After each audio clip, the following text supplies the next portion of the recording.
Ms. Tolan and Ms. Keys-Gamarra have submitted written requests to virtually attend today's work session due to personal conflicts. All those in favor of approving this request? Thank you. That is all. I think everybody has agreed to that. So no one has opposed and no one has abstained. You want to jump in? So good evening, everybody. As you know, we have 2 parts to this evening's work session. And without further ado, I will manage this portion of the work session. So board members, if you wish to speak, please put your nameplate up on an angle so I can see that you want to be recognized. And then we will move to the second portion where Dr. Anderson will manage the SR&R work session. So here we go. I will kick it over to our staff to begin the introductions and what's being presented to us. Thank you very much. Ms. McLaughlin and board, Dr. Reed, good evening. My name is Lisa Pilson. I'm the Director of Early Childhood Curriculum and Grant Management. This evening, I'm here with you with our Parent Policy Committee. We have our chair and our treasurer, and they will go ahead and introduce themselves. Before we begin, I do want to thank them profusely for all of their hard work, their dedication and commitment to our program and our families. Thank you very much, ladies. Your work has been absolutely amazing. Thank you. Good evening and welcome. My name is Jen Lindsay and I am the chairperson of the FCPS PreK and Early Head Start Policy Committee. I would like to take this opportunity to thank you for your support for this program and for the opportunity to address you this evening on behalf of the program and the parents involved. I'm honored to speak on behalf of PreK and Early Head Start, along with our director, Lisa Pilson, joining with the staff and other committee members. Good evening, everyone. Thank you for giving me this opportunity. My name is Vivian Concord, Treasurer of the FCPS, PreK, and Early Head Start Policy Committee. So, what does the program do, or what is the program about? These are the services the program provided daily for the PreK and Early Head Start. Quality service.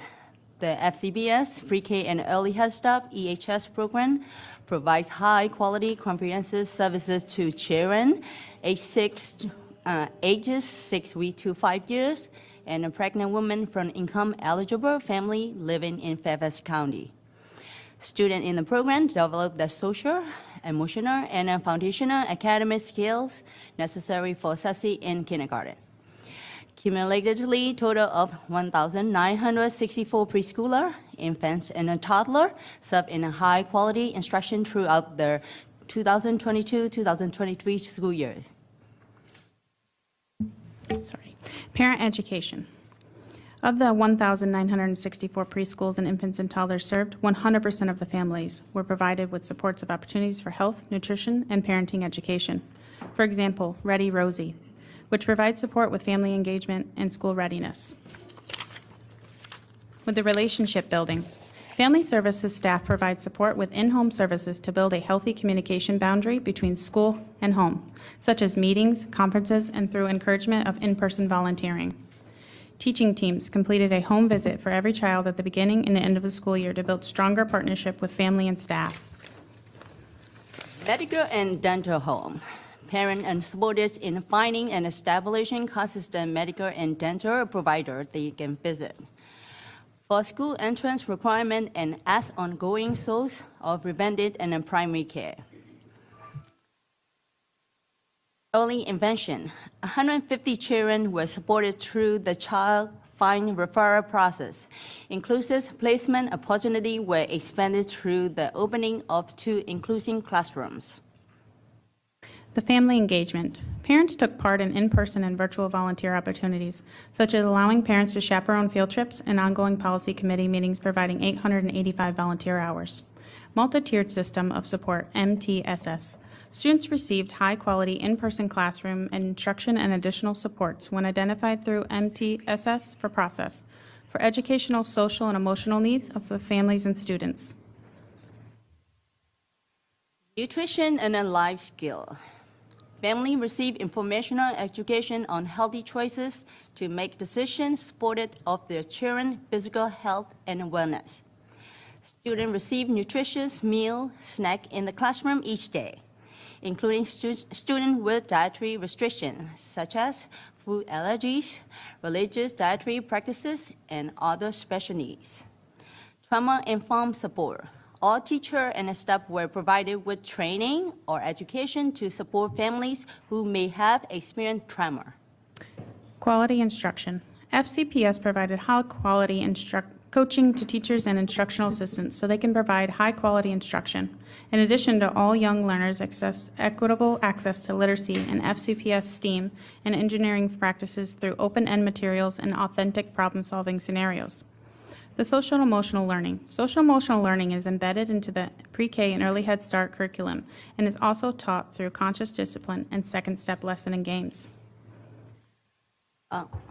The program provides federally required comprehensive services to children and their family in the areas of eligibility, recruitment, selection, enrollment, and attendance, also known as ERSEA.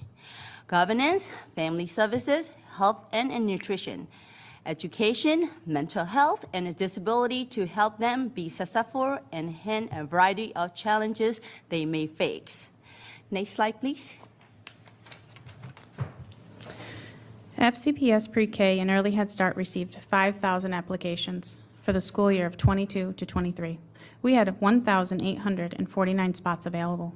Of those applications, 1,819 students were enrolled in fiscal year 2022. For the fiscal year 2023, we had 1,840 enrolled with 1,874 spots available. Due to over-income, too young, too old, or lack of transportation, the program was unable to fill all funded spots. We currently have 288 students on the wait list, and we've supported 150 children through the child find process. Next slide. Now I want you to really look at this map. This map brought more clarification of what our children in the 5 regions are doing or facing.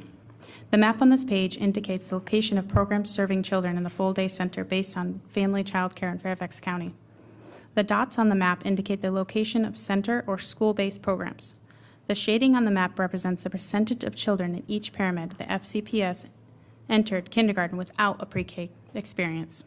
As you can tell when you look at the map, many students and families went without pre-K experiences with social and emotional, developmental, educational, learning experience to be screened for additional support.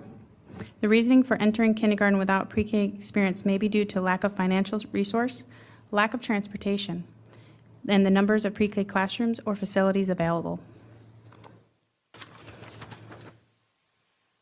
Here are some highlights of services that pre-K and early Head Start provided for the student and families. In the area of social emotional learning, the program provided material support to the family who have experienced loss and trauma to immigration, such as greet bags and welcome bags. The program used conscious discipline and second step lesson and videos. The program held social emotional support group of its staff and incorporate trauma-informed practices in all areas of service. For children as young as in the pre-K and early Head Start program, they need lots of support and guidance to learn about who they are, what they are feeling, and what to do with their feelings. For example, all of a sudden, my son refused to go to school for no reason, was giving all the excuses to avoid to attend the school. A happy, excited kid who was very active and happy to go to school every day. Think the school started, and after 5 months, he felt school is boring. I had to listen to him to make sure he's matter and help him with what's positive about going to school every day, and help him to talk about them every day. I can only imagine level of support teaching team and other staff provide to meet the need of the classroom with full of students every day. For families, the program offers both virtual and in-person options through eligible process as they determine if the family qualifies to receive pre-K services. During the enrollment process, over 300 families who reported concern were contacted and children were screened.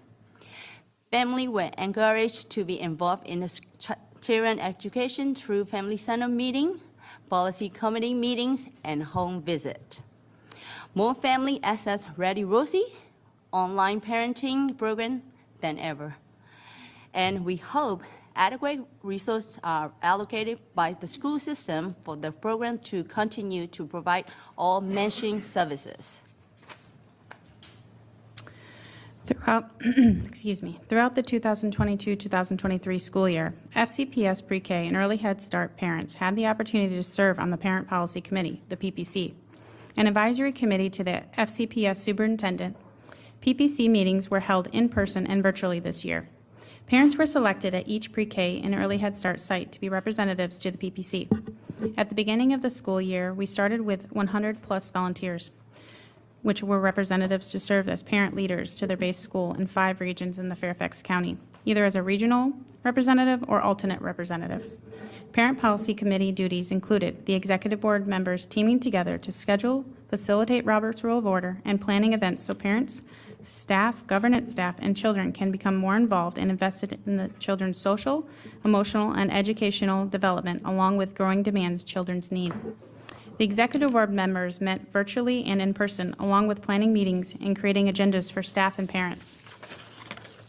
Regional representatives attend Parent Policy Committee representing 1 of 5 FCPS regions to guide decisions about the program by providing feedback and voting on matters pertaining to education, budget, and operational standards. We have 6 community representatives representing 5 community-based agencies. We have English Empowerment Center, a NOVA Partnership for Healthier Communities, Second Story, Anthem Help Keepers Plus, and United Healthcare. Then we have 6 Policy Council committees to attend Policy Council meetings to serve as a bridge between FCPS PreK, EHS, and with Office for Children. In order to become the PPC committee member, all members have to commit to attend quality meetings in person and virtual, attend in-person school-based meeting, communicate with family service partner, share idea, and make decision. I would like to introduce our Parent Policy Committee Executive Board. My name is Jen Lindsay. I'm the chairperson. We had Vice Chair Nicola Richards, the Secretary Cindy Montoya, the Treasurer Vivia Kunkel, and Parliamentarian Manetta Smith. Next. I want to thank all of our Executive Board members in the Policy Council who is presenting the school board meeting and everyone that took part in presenting this. Next. Okay, for our recommendations. One recommendation that we have is to provide an additional teaming staff member to each PreK classroom. This would support staffing coverage for PreK teachers, IAs, to have their duty-free lunch, as well as lower the adult-child ratio to ensure high-quality PreK experience while meeting and evolving needs of students enrolling in the program. For example, my son, who attends a PreK classroom in one of our FCPS schools, the importance of consistency of a positive role model and scheduling for my son and others is a must. When the calendar calls for so many days off, especially in the beginning of the start of school or even short breaks like the weekend, it can be hard to transition for students and parents and staff alike. To be honest, the first month was such a transition for my son, I almost pulled him from the program. When the main teacher was gone due to sickness or scheduling needs, and just having a teacher assistant there and having a substitute was very hard. When unfortunately they both were gone for the children, there was meltdowns in the halls and in the classrooms. They definitely needed more assistance. Our second recommendation, to include PreK classrooms in the TTT staffing project school so that the PreK students, can be included in special classes like PE, art, and music. This would ensure the PreK teachers have dedicated planning time. Although the grant provides sub-funds for weekly teacher planning time, the availability for substitutes has subsequently decreased, resulting in inconsistent substitutes coverage for teachers' planning time. This also ties into having more staff help and more time for children to explore more. This was also especially hard not only for my child, but for others. To spend the entire day and somewhat outside in one classroom. The children need the whole experience when being a part of the PreK and Early Head Start program, which also helps the teachers and staff with more planning times and breaks for both teachers and children. Our other recommendation that we're asking for was to provide additional early childhood center office staffing, specializing in areas of early childhood mental health and behavior support to build the capacity of teaching teams and to provide trauma-informed support to students and families. All of this, unfortunately, cannot fall under the teacher as the ratio demands for allotted agenda time, educational needs for children. We need the extra support so teachers and children can have the emotional support for the children in need and children attending the class and quality time in school. This is a continued problem of practice. We're asking the board to provide access to bus transportation for all pre-K students in FCPS. Even though not being served at their base school, many families lack bus transportation for pre-K, especially if only space available is not at their base school. Without transportation, those families who are unable to provide their own transportation are unable to accept a FCPS spot. When asking for this, we're hoping you see how important attending school is and how much lack of transportation can affect the efforts of parents trying to give their children the opportunity they need to attend school. I myself live within walking distance, which is a length, and I want you to really think about this. 1 or 1.5 miles. That's 4 to 6 times around a track, to put it in a better perspective. There are children outside of the walking distance who do not have transportation who are currently in need of the pre-K experience. Parents are trying to provide their children with the education and social and emotional development they will need in everyday life. I would like to thank the school board again for this opportunity to speak in front of you, and we hope you can consider our recommendations for the pre-K and Early Head Start and FCPS. Thank you. Great, thank you so much for the presentation.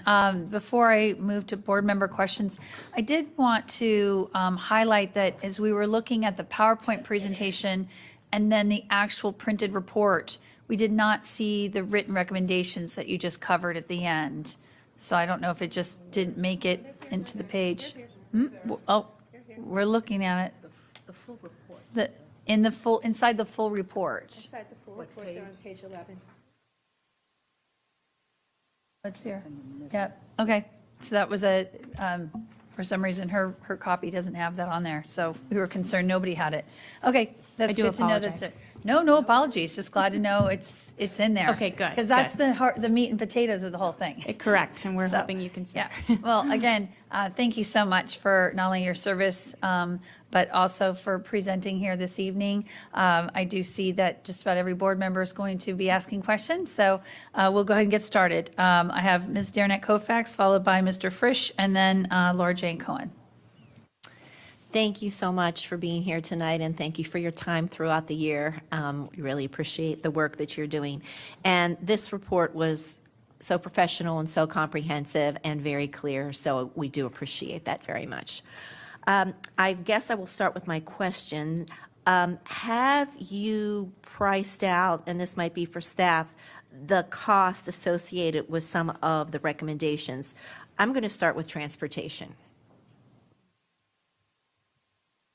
So, no, the transportation cost has not been priced out, and it's not so much a cost situation, it's the location. So, transportation is provided for all the children who are within the school's boundaries. It's just a matter of the location of need and where a child lives. If there's a school in that boundary that does not have pre-K, transporting outside of the boundary, that may or may not be feasible. So that has not been, it has not been priced out, but we can get that information. Okay. I think that part's important, and I will speak specifically about the heat map that we have here, and where you see, just so you ladies know what I represent the regions of the pyramids of Edison, Hayfield, Mount Vernon, West Potomac, and Lewis. So all of those have high needs for some 30, both Lewis and Mount Vernon pyramids, 35% or greater. So if you can just, I think I know the answer, but for the public's sake, Talk to us a little bit about when you say the percentage of students without pre-K experience, is that, what are the reasons for that? Some of it is what you started talking about in your last thing. The sites are not available. Some is sites not available. Some is parental choice. Transiency, there's a plethora of reasons. Sometimes it's information. Parents don't know what's available to them, especially whenever they're moving new to the area, moving from another country. Or from another state, they may or may not know what's accessible to them. But one of them we do know is the availability of pre-K classrooms and the number of slots available at each school. Okay. And we, as a board, have committed to this when we adopt the strategic plan. That is one of our goals, so we are looking forward to that, as well as there is a site on the Route 1 corridor, which this board has also said we're going to look at the planning stages, the one in the Pinewood Lakes, which is supposed to be an elementary school. So I want you to know that we are aware of these situations, and we are looking forward to making certain that we are moving in the right direction, and we understand the value, the real value of a quality pre-K education and what it means to you as parents, as well as what it means to your children when they come to our doors ready to learn and in a place where they are comfortable. Like you said, the transitions, and some of that is already complete. They're learning all of those growth skills. So I guess my other thing would be other cost barriers to some of these recommendations. Have you priced out any of them in the current one, and particularly because we would have to gradually do this? So talking about additional staffing for each pre-K classroom, is that something you could build upon, or is that something you have thought out or priced out? So it's an ask from our policy council. I can't speak to what they've priced out, but knowing that it's roughly $50,000 for an instructional assistant, that would be the full compensation package. And whenever you're looking at about 100, and it would be 116 classrooms for next year. So 116 classrooms times $50,000 would be about your mark for that additional instructional assistant per class. One of the things that would be a possibility to make things, to support with it, maybe the ask of one additional instructional assistant per teaching team versus per school versus per classroom. That person may be able to rotate through. So that would give a lower cost versus. And how many centers would that be? Instead of 116 positions, it would be how many? So that would be, we'll be in 64 schools. 64 schools. Okay. All right. I have no further questions at this time, but again, thank you so much for this excellent report. Great, thank you, Ms. Derenak-Kofax. We now have Mr. Frisch, Ms. Cohen, and then Ms. Tolan. Thank you. First thing I want to do is point out in the map that there's at least one pyramid that is over 35%, and the colors don't go dark enough to account for that. So when we're looking at need, the map even ends before it shows the totality of the need. I want to talk a little bit about some of the numbers. When we look at the number of applications, 5,000, that obviously doesn't represent the totality of the need. Looking at the map, how many students is this accounting for? When you're. So if, for example, the Marshall Pyramid has 15% of students showing up for kindergarten without pre-K, Herndon has 38%, those percentages are affixed to a certain number. Absolutely. How many kindergartners are showing up in our school system without pre-K? Without pre-K experience. Yep. So for 2023, with no pre-K experience, so first of all, for kindergartners coming into kindergarten with pre-K, I'm sorry, total enrollment, 12,005, and these are the numbers from That's February. with pre-K or without? This is our total, Okay. 12,005, that's 100% of our kindergartners in February, so this is our February enrollment pool. Of the 12,005, 2,900 of those students did not have a pre-K experience, and that's in the entire school division. 2,900 countywide. All right. I'm interested from the superintendent, looking at the goals that we see in this report, how do they align with the strategic plan or your vision for the future? You're talking about the goals or the recommendations?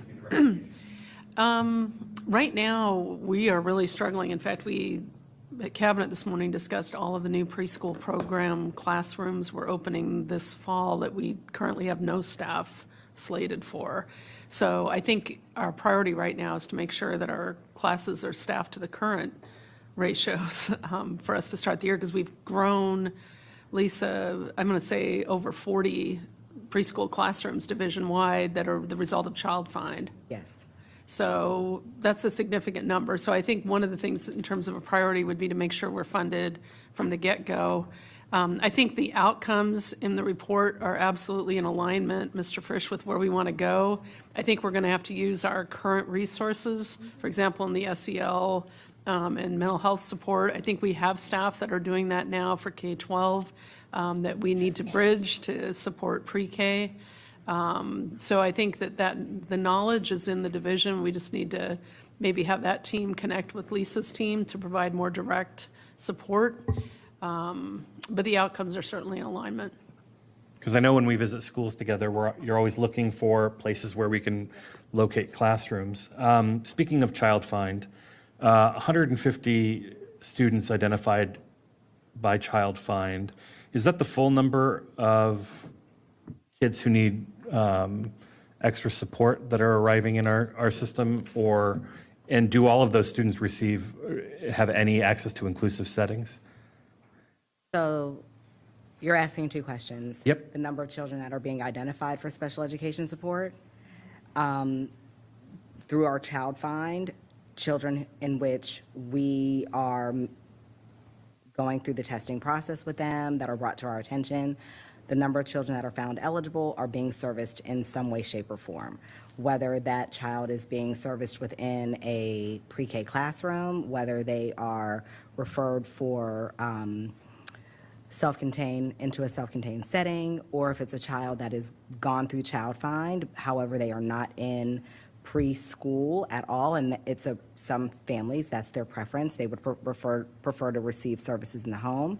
They receive services there, or in other situations where a resource teacher goes to a classroom where, so say for instance, a child that's in a child care center, a resource teacher through Child Find would support them. I don't want to speak 100% to that because that's really not my wheelhouse. That is the Departments of Special Services, it's special ed. I happen to have a couple nuggets of knowledge because I myself put my own children through Child Find. So that's the information from there. In terms of children that are receiving class space, we have about 200. Excuse me while I consult my technology. There we go. So we have about 252 children currently with disabilities that are serviced in our pre-K program. And those are children that are serviced in the general education setting.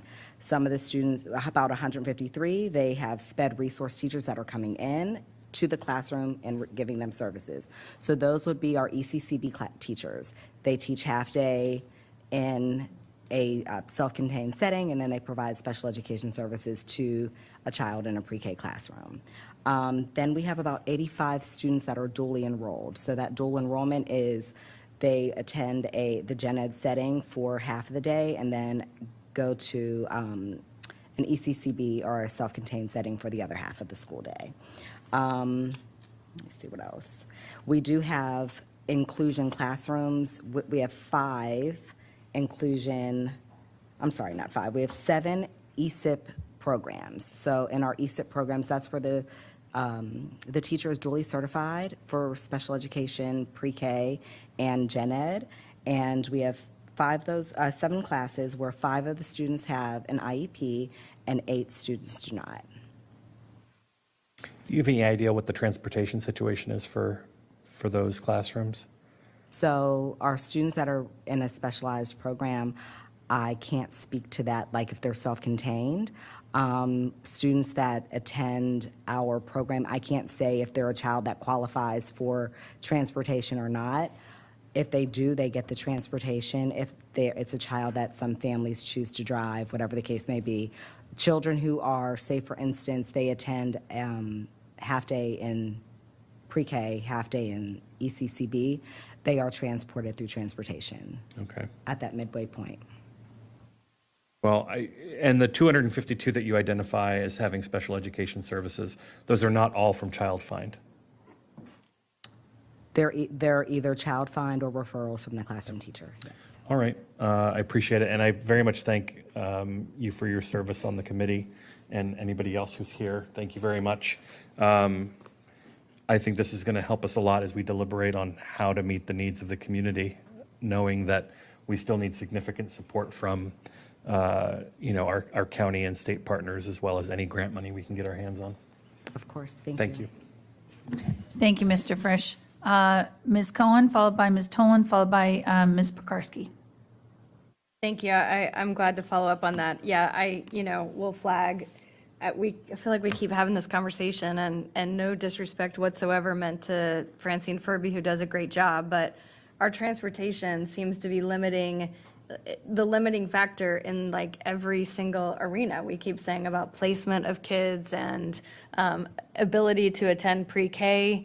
I don't know what it is, but I feel like we've got to come up with some other solution. If it's working with WMATA, if it's working with the Fairfax connector, if it's, I don't know the answer, but there's got to be an answer where we're able to get kids where they need to be, because just not being able to get them there, I mean, talk about the inequity in that. And then we, bus kids to AAP, but that's a whole other story. I was going to ask, at ACSD, this came up last week, that I guess in the past that we'd had some partnership programs with community organizations that would do, as you discussed, like a dual enrollment half-day kind of program. And it sounded like there are several schools where that was the case for years, and then and we used to transport in between, and we've stopped doing that. Have you all heard has anyone come to you about that? I'm sorry, I don't have information Okay, about let that me now. send people your way. I will Okay, connect you. sure. Because now their kids are getting a partial day program, and there's no way they can make that work with work. So we don't want to do that. Another question I had of preschools, and we keep hearing a lot about inclusive preschools. Of course, we've all had a lot of great testimony at the board level about it, but in our homeschool, like in Cherry Run, for example, our program, our PAC program, had community kids always that it brought in, making an inclusive setting and an awesome opportunity for parents to be able to have their kids in an incredible preschool setting. How many of our schools, and of course, when it's your kid's school, you think that's how it's done. And since, of course, being on the board, I've learned that's not the case. Do we have any sense of what pre-K programs are using a community kids kind of model in helping to round out some of those classes so that we can make the full number of classes for kids? Thank you so much. That's a great question. And I was talking about this with Denise Forrest and Mike Bloom and Dr. Boyd last week. That is something, I don't know I can't answer the question in terms of the exact number of families that receive that, but it's definitely something that we are looking to actively employ as a possibility to create more inclusive opportunities for children, especially in our schools where, based on the population that they serve traditionally, they're not going to have a high number of families that would qualify for the pre-K program due to income eligibility. So in a school that they only have a PAC program at, say, a Wolf Trap or a Westbriar, a school of that particular caliber, that might be a great opportunity to have community models be a part of the program. That would be great. I would love for us to learn more about that and how we can support that. Another question I have when we look at the transportation issue, I think several of us had contacts over the last couple of years from the folks at Bull Run Elementary who are located at Bull Run and talked about, the frustration of that Bull Run, that's an area we see on the map that has huge need, but then no access to public transportation anywhere near the site. And so I know for years we talked about, do we move it? Where do we move it? How do we, and I think we see in that whole side, and I'm stealing a little bit, this is more Stella's domain than mine of the area, but we have almost nothing located in that Region 5 area. And so I wondered, is that due to income eligibility? Is it due to just not having enough physical space? Oh, sorry, my time. Definitely go back if you don't mind. So yes, income eligibility, and we are opening, so that's Region 5. We do have an additional pre-K classroom that's slated to open at Eagle View Elementary School. That's as a part of the expansion. And there's an ESIP classroom, and no, they're not very close to one another. There is a pre-K class at Virginia Run, but it's just one. There's not a high population of families that need that particular service, and I don't know what other opportunities that we could best put out there if we have the site where their families are getting screened and things of that nature. Public transportation is critical. I agree. Okay, I have Ms. Tolan, followed by Ms. Pekarsky, and then Ms. Omesh. Thank you. Thank you for the presentation. Ms. Pilson, I wanted to just ask, you, in conjunction with some George Mason colleagues, gave a very impassioned presentation to the SCIPT committee a couple of months ago about the parent engagement and the importance of parent engagement. And so I was super excited to see the parent council here today. I'm sure that's part of that work. I was wondering if you could explain a little bit about that work and how it ties with what you have presented here today. And because I think that's where some of your maps and things are coming from. Might be interesting for the public to know about that partnership. Can you repeat your question, Ms. Tolan? I had a hard time hearing you. Okay, I'm sorry. I was just trying to highlight the partnership that you have with George Mason to work on some of these family engagement things around pre-K. Mm-hmm. I know you gave a presentation to SCIPT yes, ma'am. A couple of months ago. Mm-hmm. And I was just asking a little bit more about how that fits with what we're talking about today. Yes, so the partnership with George Mason it's parent empowerment, and for there to be that opportunity for parents to express their particular needs and being empowered to advocate for particular services, and that's through the Office for Children partnership with FCPS, and looking at ways where the traditional pre-K opportunities that we do have available, and it's not just pre-K and childcare from the school system, but also the childcare that's in family home daycare centers, and also our regular, your kinder care, things of that nature. Some of those programs do not meet the needs that families have whenever it comes to childcare needed beyond the traditional workday of 9 to 5. Parents being empowered to do that particular work, and I'm continuing to collaborate with our Office for Children colleagues to discuss ideas that we could potentially present moving forward to create those non-traditional options for families. Thank you. I also wanted to go back to something that Dr. Reed said when she mentioned we've got some things going on, within our schools already, and that there are opportunities for collaboration. I know I represent the Herndon Pyramid, which is a pyramid with high need. And so a number of our schools there, I'm thinking particularly of Coates Elementary, they are running kind of a parent college, or, you know, a way to really educate parents about school and how parents can help. And so I think I just mentioned that some conversations with them perhaps might help you with some of the work that you're doing at the pre-K level too. I mean, in many cases, they may be the same families, with pre-K students and elementary school students. I know I just had a conversation with my MSAOC representative today also, and they're very focused on family enrichment opportunities. So I think it's important for us to make sure that you guys are all collaborating on these incredible efforts to work with our families. Absolutely, and that also ties into the work with the neighborhood network groups through Office for Children, the information that is being provided to families in those particular avenues. There's a lot of information, and through our comprehensive services in our program, there's a lot of information to get to parents, and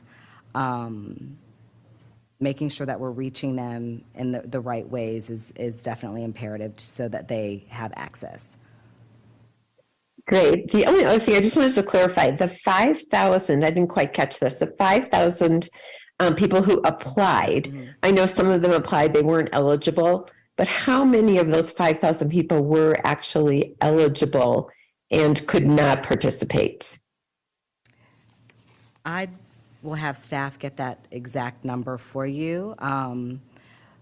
I don't have that exact number. Okay. I apologize. All right. I was just thinking, I don't have the numbers in front of me, but it was like 1,800-ish, 1,820 actually participated. There were 300 on the waiting list. I wonder if that's it, or are there hundreds of other people that are in that application pool? So if I can get that information, that would be great. Yes, we can get that information for you. Thank you. Thank you, Ms. Tolan. Ms. Pekorski? Yeah, thank you. Thank you for your work and for being here today. Most of my questions have actually been answered, but I do want to kind of look at the map a little bit to make sure that I understand exactly what it's reporting. I see the percentages, and of course, population is quite different. So do we have some raw numbers so that we understand in context kind of what this means across regions and pyramids? I do have some raw numbers. Unfortunately, I don't have my laptop sitting in front of me to be able to give those to you. Yeah.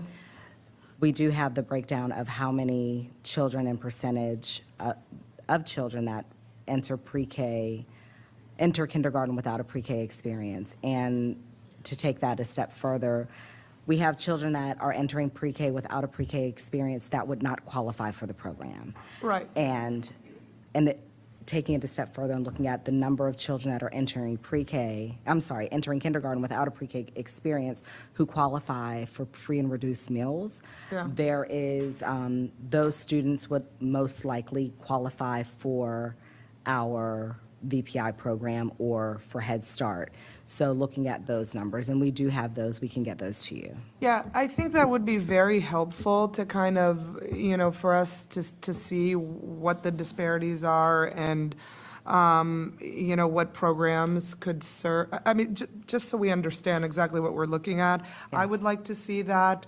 I think I had asked last year too, so if you can, I would love to kind of delve into that.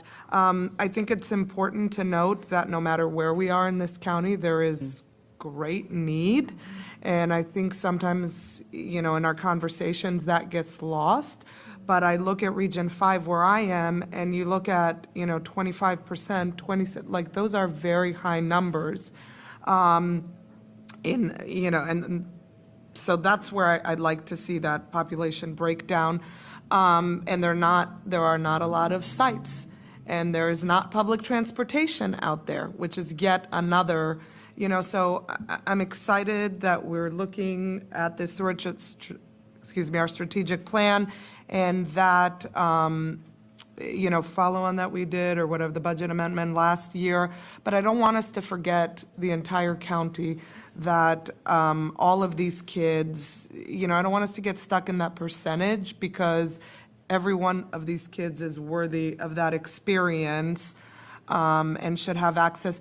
Can you talk a little bit more about the income eligibility? Like, is there any space for advocacy for us when it comes to what that looks like? I would think we're using some kind of federal standard, at least for the. Yes. Yeah. Yes, so the VPI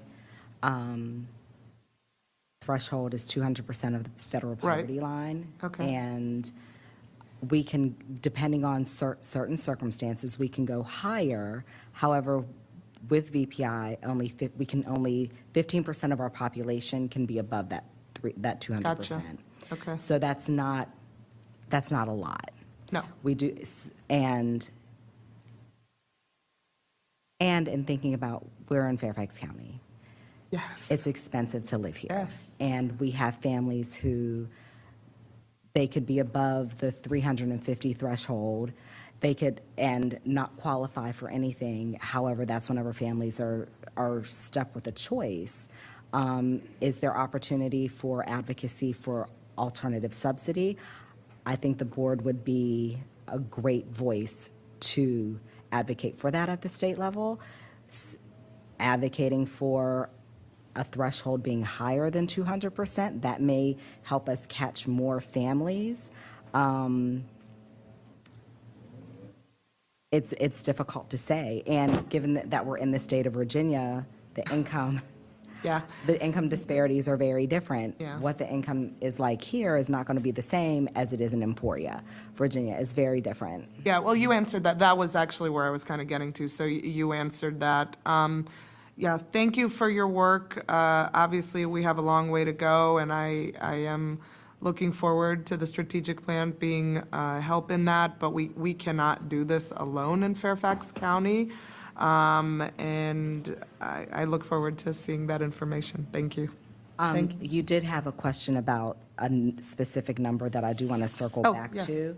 So when we talk about the number of children, this is it's not broken down by regions or pyramids, but collectively. Okay. This is based on that 200% eligibility, who are those students that are starting kindergarten without a pre-K experience and qualify for free or reduced meals, is 1,740. So we have 1,740 students that would qualify for our program that are entering kindergarten without a pre-K experience. Thank you. Okay, board members, I do want to just give a time check, because as you know, the second portion of our work session is going to be very extensive on the annual SR&R review. So we're technically slated to wrap up in about 8 minutes, and I still have 5 board members remaining. So I do hope that we can maybe tighten up our time, maybe look at what are the most important comments you want to share on what you've heard, and then we can always follow up with more questions from staff and our panelists. Not trying to tell you how to handle your turns, but just watching the clock. It is Ms. Omish, followed by Ms. Sizemore-Heiser, then Karen Keith-Gamara, and Dr. Anderson. Yeah, Ms. Lindsay, Ms. Kunkel, thank you so much for your presentation, and Ms. Pilson, certainly for supporting their work. A couple of things, I guess, as we talk about specifically the bus transportation costs, but really everything. One of the recommendations is this position for a support person. Dr. Reed, I'm reflective of how, some advocacy, very minor advocacy on athletic trainers or fine arts stipends led to an instant budget item. $1 million for fine arts, $500,000 for athletic trainers. That reflected itself, and this position in my mind is a comparable, I'm not going to say more important, perhaps more important piece. So I just want to be reflective of that and how we make decisions on the budget and what we consider a priority. Not to say athletic trainers and fine arts are not important, but I want to see a method to how we do that. So perhaps, I don't know if you want to comment after I make this next point, but so on the bus transportation piece, we're all concerned about it. It came up last year. You guys had the same recommendation in your presentation, and I am mindful that you all are expecting me to say it, but we still pay over $6 million to bus kids across the county for AAP centers that they might have in their own schools. And that's for over 5,000 kids that we justify busing them out of their school community despite them having a program in-house in most cases for over 43 sites. So I am mindful that this is a much smaller ask for less than 2,000 kids. I think that if our transportation folks are able to do that, then I don't see why we can't easily transfer this money over in cases where the program is available at the school level. So I just wanted to highlight that and kind of emphasize the importance of taking a look at this and just equity on the whole when we think about how we choose to fund or not fund this. I don't know, Dr. Reed, maybe, I know that as we move with the strategic plan, this is obviously a core component in what we've chosen to center. So I imagine those kinds of decisions will be made in the coming years, with or without me, but I'd love to hear your thoughts on just those two pieces. Sure. And thank you, Ms. Omesh. I think I would like to hear from Lisa and the team, who are the students that weren't able to be transported, where did they live, and where was it they were headed? Because I'm not sure what the scope of what the ask is without that level of data, so I'll want that. Secondly, I think that we also need to look at location for the early childhood programs. If the location was accessible, transportation wouldn't be an issue, right? So how do we mitigate this? Because we have thousands of littles that are not being served. This is not, just a small group of children. This is a significant issue, but those that the transportation wasn't able to provide, I want to know where they were and where were we trying to get them. And it could be we haven't sat down to diagram that, right? Maybe it's the hour of the program. I know we talked about that in cabinet too, because buses are freed up at certain times of the day where transportation would be much more manageable. So maybe it's the program time and design that also could make a big difference, right? There are a number of solutions that we could work to resolve if we have an understanding of the scope of the concern. So I'm happy to sit down with transportation and early childhood and take a look at that. Yeah, and to be clear, I know this is a shared priority. I mean, I know you feel very strongly about this. Yeah. 100%. I don't know, Ms. Pilson or anyone else, even if it's just qualitative, if you have a sense just for our own intuition around it. So I don't have an exact number. That's fine. At how many children that we have that they don't accept our program based on transportation. We know how many families that are accessing the transportation, but not how many did not. And that's something that my team is working on tracking moving forward. Is that the extent of the concern? Just those who are not enrolling? As related for transportation? Yes. Well, that's one of them. And for some families, it's a matter of the hours. They need 6 to 6 care, 6 a.m. to 6 p.m. So they don't have the before work care or the after work care for their children. There's varying reasons. Sure. And there's families that they apply, but they're not eligible for the program. Yeah. I mean, I don't know, Dr. Reed, maybe this is an opportunity to even leverage this team, if we want to be a little innovative and change things up, rather than have them come provide the same recommendations every year that we know are an issue. Maybe, we can have them work with staff on being creative and finding solutions to this specific, maybe it's transportation this year, whatever it is. And that way we can move towards something that can be adopted the following year. Thank you, and I appreciate Lisa's staff, and I think we have staff here Right. that can work with the team for sure. I think we have a shared interest in doing this well. We know that if we're going to close achievement gaps, the younger we start, the more likely it is to happen. Right, but that it's like, we're going to tackle this. This is going to get done this year. We're going to figure out how, rather than let's just take a look at it as every year, And Ms. Omesh, I would like to, I would be remiss if I did not share that there has been a lot of gains. So that's why the transportation piece was not put as one of the top 3 recommendations, but just as a continued problem of practice. We've been very strategic in putting for example, adding the pre-K programs to schools that may have a special education program in their site that broadens that radius for transportation and provides an opportunity for an inclusive experience for some children.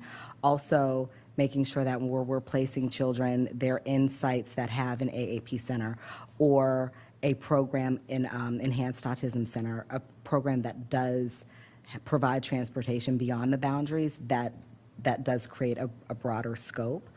Our colleagues in facilities and transportation have been very supportive and accommodating and helpful in making rerouting situations where we've had families enroll later to make things happen for children to be able to access the program.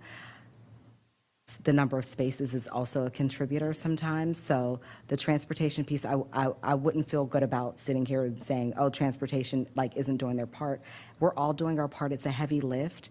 And we also have to think about there might be a spot available, but where that child lives and where that spot's available, it's not appropriate to have the child on the bus for that long. So there's a lot of things that we have to take into consideration, and your passion is really appreciated. Thank you so much. Yeah, Ms. Lemish, we spent this morning at Cabinet with Ms. Furby's presentation on school bell times. I think we're adjusting 15 to 20 schools to accommodate transportation for preschool.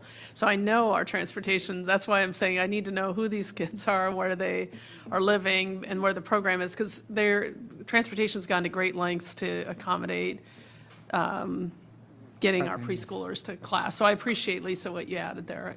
Yeah, Thank you. and no doubt. I appreciate that. I know that's my time. I'll take a go back if we are going to give those, but thank you. Great. So I do have Ms. Sizemore-Heiser, followed by Karen Keys-Gamarra, and then Dr. Anderson. Thank you, and many of my questions have been asked and answered, so I will try to be brief, being mindful of time.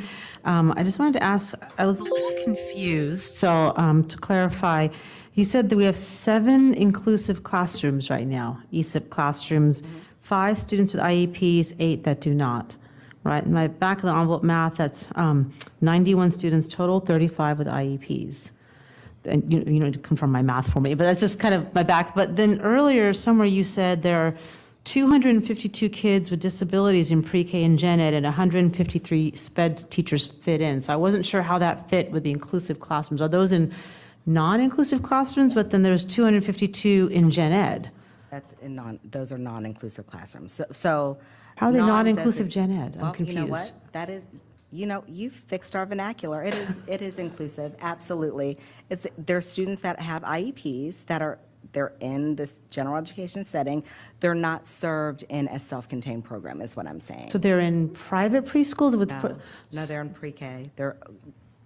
Yes, and.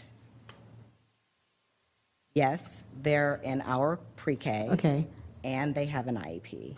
And they receive services, our resource teachers from our community-based programs. They provide the services to the children in the general education setting. So it didn't seem like those are included in the 35 with IEPs in the inclusive preschools. So that's why I'm confused with the math. If we say 252 with disabilities are served in gen ed preschools, but there's only 7 inclusive classrooms with 35, I don't know, 35 and 252 aren't the same to me. So I was just very confused by those 2 different, are those not considered inclusive preschools?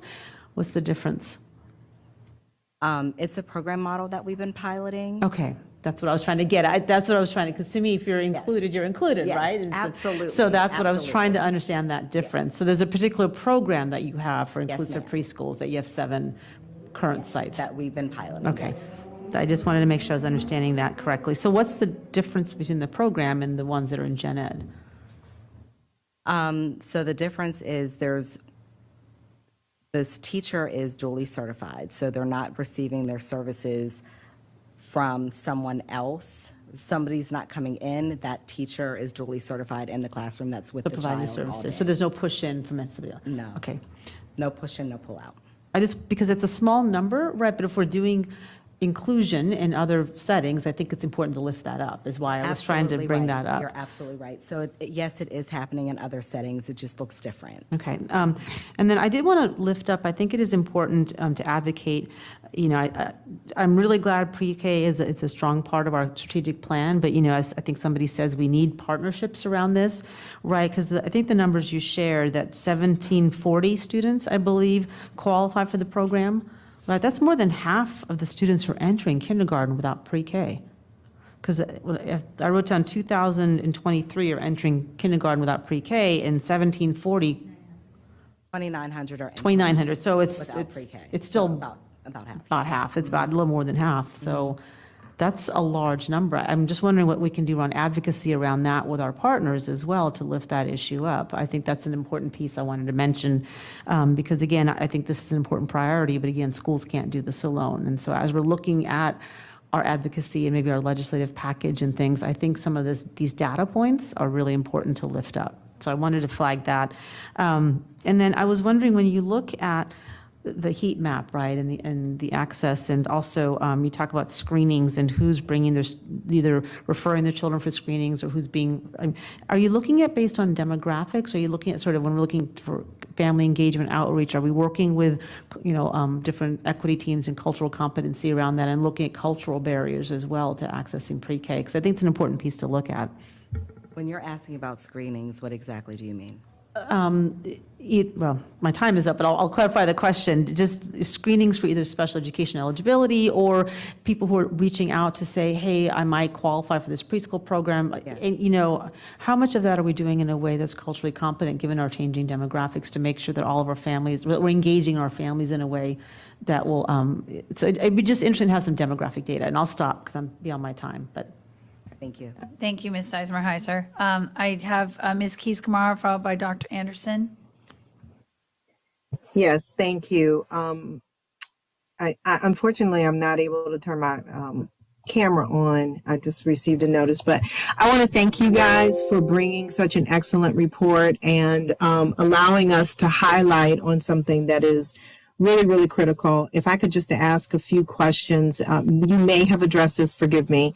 Can you tell me the number of children that are in the program that come from recommendations from Child Find?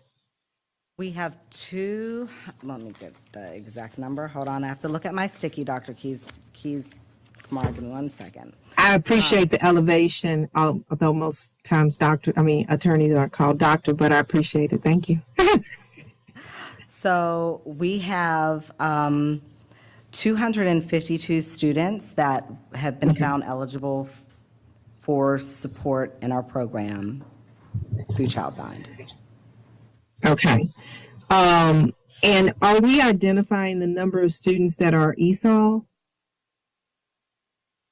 No, we don't. Okay.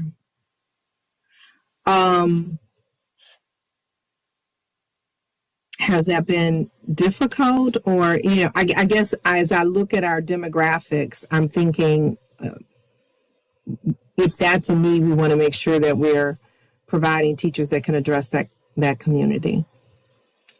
Are you talking about English as a second language? Yes, ma'am. Supports, okay. We do work collaboratively with the ESOL office. Whenever families complete the paperwork, we know if there's a language other than English spoken in the home through the application process. But in terms of having a specific program dedicated in the same respect as identification for special education services, we do not follow those same practices. We provide those services in the classroom for all children because the vast majority of our children have English as a second language. Okay. Okay. Well, I was asking that because we've had a lot of conversation with the strategic plan, and there's a focus on preschool and identifying what those needs are. I think in our conversations is helpful. I see a recommendation. You're also asking for an additional team staff member. Is that specifically for planning only, or is there an additional need? The additional need is to provide that reduced ratio for the student to adult time, that time, attention. We are continuing to see significant big behaviors with our children that are coming to school, and needs for interventions and supports and things of that nature. And that explicit time for one-on-one attention or time to model and teach and reteach particular skills with children, it does take away an adult out of an equation. So it's for that reason that we're requesting an additional staff member. Okay, part of the reason I asked that question is I'm wondering if there is a specific plan for example, behavior intervention specialists. Is that part of the staffing that you're considering? So we're asking for the additional mental health staffing. That would be a skill set that we would be seeking out, and staff that would support teachers on that resource space with strategies and skills to support children who are still learning to develop how to express themselves. Oh, I think this is absolutely critical. I guess where I'm trying to go is, as we're looking at the strategic plan, if we can incorporate what those specific needs are. I feel like this perhaps may be the tip of the iceberg, if I'm reading this correctly, in terms of it sounds as though the issues we're seeing in K through 12, we're getting, they're starting very early, and this is an opportunity for true intervention. And so I'm wondering if perhaps those needs need to be included when we talk about our strategic plan. And if you had to identify what those were, I hate to put you on the spot, or perhaps you can tell us that later, but I'm wondering if it would be helpful to start from there so that we can include that in our discussions going forward. I think that it would be a great opportunity for that comprehensive early intervention to include mental health and behavior supports as additional staffing for pre-K. That would benefit children, not just in the pre-K program, but beyond. Okay, and if you had to identify an area where a location and or transportation were most needed, I'm sorry if I missed it in the report. Are you able to tell us that now or at a later time? A specific area, I don't have that information where I'm not able to tell you at this time where we have the most request for, we have need that is not able to be satisfied due to transportation being a barrier. Okay. All right. Well, Dr. Reed, I'd like to follow up on this to make sure we're trying to address those concerns. Otherwise, we're just delaying when we hear about the concerns. So perhaps that's another way to address this, is to identify those early problems that we can address here and or be prepared for when those kids arrive in K through 12. Thank you. Thank you, Ms. Keys-Gamarra. I do want to just alert my colleagues that we're running almost 15 minutes behind. Dr. Anderson and I will quickly take our turn, and then we really need to move on to the SR&R portion of the work session, and we are going to allow a 5-minute break because we're going to be here for about 3.5 hours. Total is what we were slated for. Thank you so much for the support and all this informative presentation. I just wanted to talk a little bit about the page 3 and the report that spoke to vacancies. It said that 129 students were on the waiting list because of turnover. Can you speak a little bit more specifically in terms of how many vacancies you are experiencing and where those may be located? So we do have some vacancies that right now, all of our positions are filled, We had vacancies that were filled with the teacher residence program for this current school year. And as we're looking to next year, we're hiring just like everyone else is. We do have to maintain a wait list as a requirement of the grant. And the reason for that is whenever if a child leaves the program for whatever reason, we have children to fill those slots that are now vacant within 30 days. Thank you.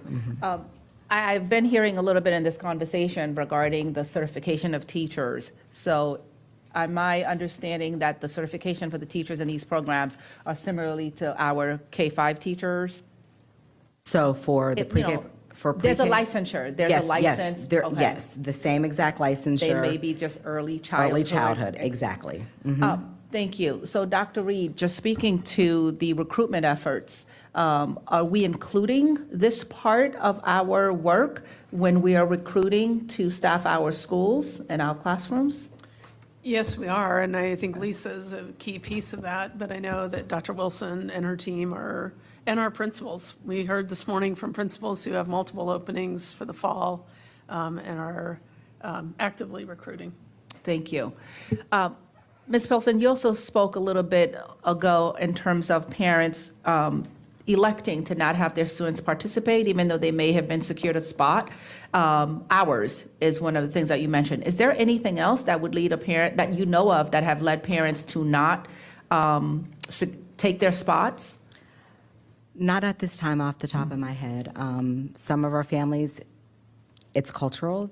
Whenever they find out it's a full day and they have to come every day, that might be problematic. There may be situations where a child is family dynamics. They're with one parent for X many days of the week. The other days of the week, one of the parents don't live in the county. Those are contributors to some anecdotes for why families either exit the program or deny the service. Thank you for that.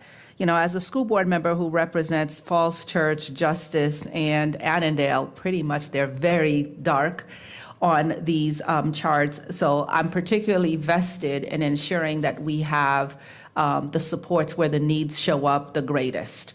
Because we know that's going to have the most exponential consequences as our students matriculate into the into kindergarten. So I'm also going to throw my voice in the chorus of ensuring that we have all this data, because I want to be able to take some of this and run with it, but I feel like I'm missing a lot of information.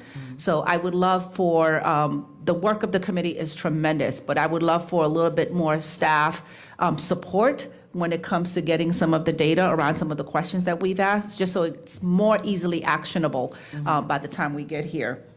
One of the things that I also wanted to say very quickly, the recommendations, I think I was a little surprised that there was not a recommendation for community partnerships, because as you've heard, we cannot do this alone. And we do know that the county has a significant program, preschool program. So I wonder, do you see space for maybe next time to include a recommendation that speaks to strengthening those partnerships and how we can get to some of these items? Because again, FCPS cannot do this alone. Absolutely. And I also agree with what Ms. Omesh shared regarding transportation. There is some space for us to really talk about how we prioritize and how do we center what is the most important to us, because we know resources are limited. We only have so much to go around. How do we make sure that we are getting the most bang for our buck? If this is it, then we need to really make some tough decisions in terms of how we budget. And I'm looking forward to that conversation. My time's up. Thank you, Dr. Anderson. I think the first question I wanted to ask on page 3 of the report, just clarity, I think, for the board, the public, and Dr. Reed, as we do figure out how we move forward with our commitment to this. In the second line, the first line says we're spending about $29 million, actually close to $30 million for the total funding. The cost per child for pre-K is $18,000. The cost per child for early Head Start is $34,000 per child per year. So I do think that we really should, as a board, have more detail from the superintendent on just those costs, because I know we talk about this year after year. Parents in Fairfax County can send their child to one of our, in-state universities and not face a tuition cost at that high. I know that the average cost for our students now, I guess we are closing in on 19 to 20,000 for Fairfax County schools. But the early Head Start number is stark, and I think we need to understand that. And I think some of it has to do with its full daycare beyond just childcare. The other thing that I would really like to understand, Dr. Reed, from your team, taking these numbers, and by the way, to compliment everyone who worked on this report. It is excellent, and really appreciate the information and hard work. But I would like to understand, what, if any, local funds we're getting from the Board of Supervisors. I mean, are they paying us, money based on our pre-K enrollment numbers, or is that 100% honest? Do they fund us only on our kindergarten through 12th grade students? We're funded through the grant. It's the funds that are provided from the grant. Okay. So to be clear, again, talking about budget numbers and everybody, is the grant $30 million so it covers everything? No, the grant is not $30 million. The grant for VPI, Yeah, the braided funding, yeah. so the total grant for this, for FY '23, $6,868,494.90.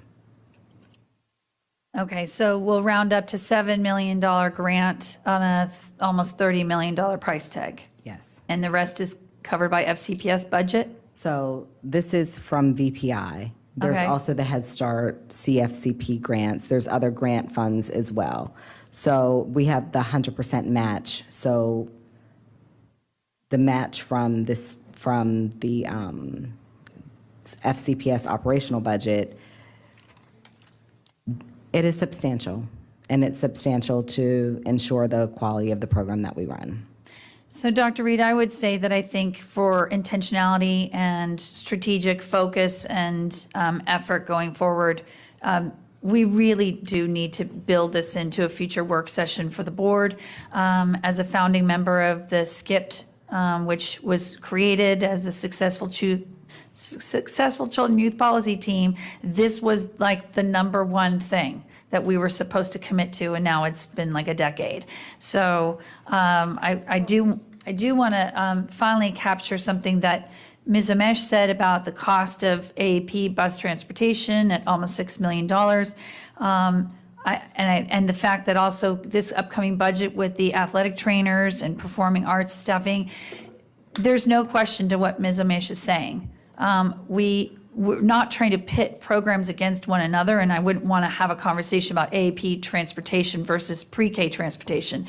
But I do think that we have got to start to understand that anytime we bring new funding, new opportunities, knowing that we have unfunded commitments and goals on pre-K, it's very timely that we're going to have the budget vote in 2 nights, because I plan to make that pretty much my statements about how do we go forward, looking at this holistically, because there are so many competing needs, and we have to see all the needs together and then prioritize them accordingly. So with that, we are, as I said, running a tad behind, but I still want to give you guys 5 minutes to stretch your legs.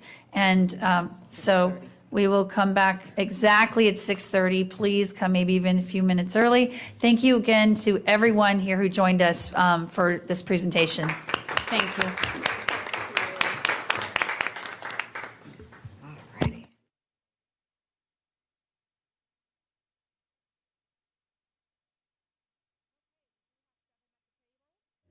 So without any further ado, because we know this will yield a lot of conversation, we are going to turn it over to Dr. Boyd and team to begin with their abbreviated presentation. Folks, please put your placards down so that we can properly track those who are new speakers. Thank you.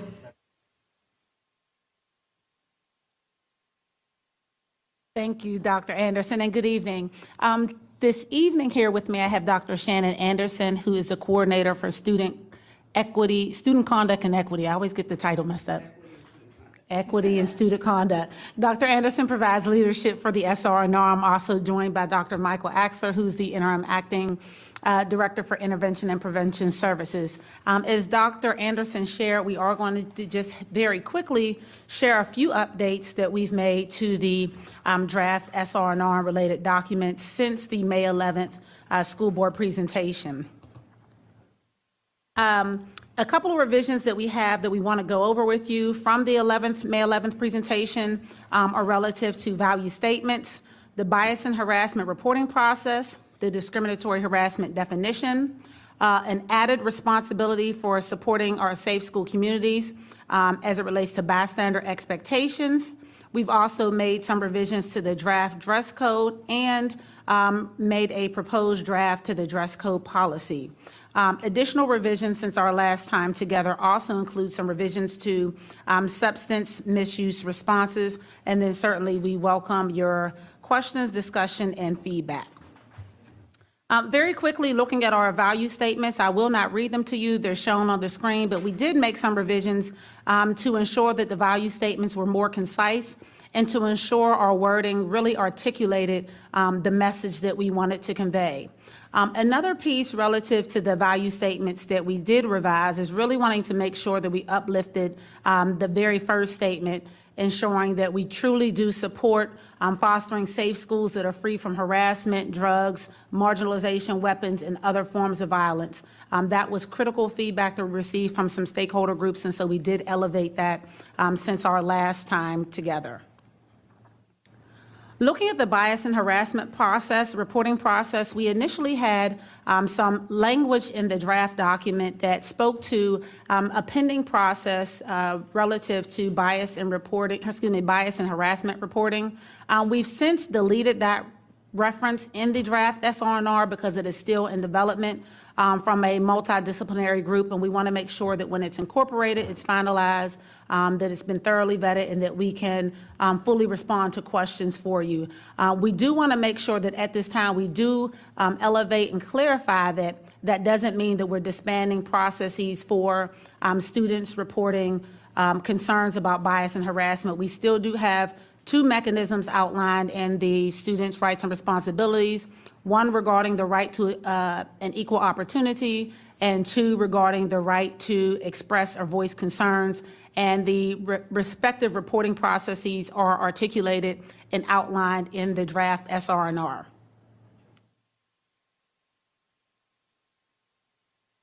The next piece, we just want to highlight one minor revision to the definition of discriminatory harassment. We omitted inadvertently sexual orientation, and so you see that that is underlined and is included in the definition of discriminatory harassment. Also, we thank you all for your feedback regarding the importance of coming to school every day and really making sure all stakeholders are aware of what chronic absenteeism is and its impact. While we had language regarding chronic absenteeism in our family guide, it was not expressly in the SR&R. And again, because of the importance around attending school daily, we have incorporated the language herein into the actual regulation that defines what chronic absenteeism is, outlines potential ramifications for students as well as schools relative to chronic absenteeism, and really uplifts partnering with the school to address any concerns that families might have relative to daily school attendance. Another component that we incorporated based on some feedback received on our last time together is really making sure that we have that collective responsibility and everybody really having onus of ensuring we have safe schools. Certainly, we don't want students to get involved in any infractions, but we do want students more or less, if you see something, say something. So really reporting that information to adults. And so we have incorporated a responsibility in the draft SR&R regarding supporting safe schools, more or less the bystander expectations for our young people. The next area, just an update, is relative to the dress code. One of the pieces we talked, and I see Ms. Marin has the, I call it a placemat in front of her, where we've outlined some work that was done or looked at from various school divisions. The staff did an analysis, and we just wanted to highlight a few things in areas where we're similar to some of the other school divisions that are in the Washington Area School Boards group, as well as some other large divisions, and some places where we differ. So just very quickly, we included goal statements and value statements in our draft code regulation, or dress code, excuse me, regulation, and that's something that is common amongst a number of the dress codes that we reviewed. We also explicitly listed what the expected adult responses was another common factor. We are omitting the broad subjective language in terms of skin reference that currently exists, and that was a shift that we saw across many of the school divisions that we reviewed. We also, as like many others, had gender-neutral expectations in the draft code, and also prohibiting items that depict weapons, drugs, profanities, symbols, and things like that that would cause a substantial disruption. Some places where we differed is that we explicitly named parts of the body that, if exposed, constituted a violation. While many school divisions don't have that broad subjective component anymore, some are silent on skin references. And so we thought that we really needed to be explicit, else it leaves many things into question, and to have disparate implementation across our school division, particularly with us being so large. So we did want to expressly name the parts of the body that, if exposed, would constitute a violation.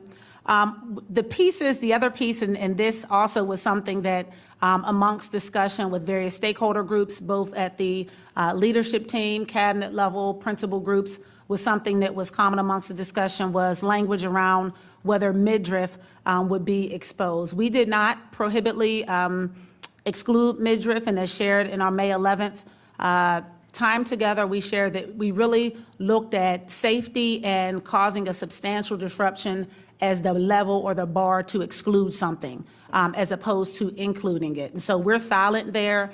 Some other school divisions expressly prohibited midriff, or they use language such as covering the body from the neckline to the midline or mid-thigh, things of that nature.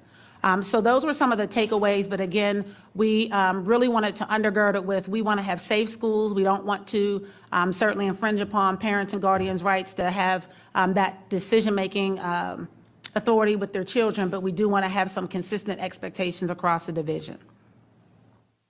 As we move forward, again, thank you so much. We looked at the dress code policy because it had not been reviewed in some time, and so we did propose some draft language to revise the dress code policy, which is a more broad piece and includes our values and the goal of the dress code, but also direct stakeholders to the regulation for details, such that if there are revisions, that we are able to be revised, the regulation, and wouldn't necessarily have to go back into the policy as well.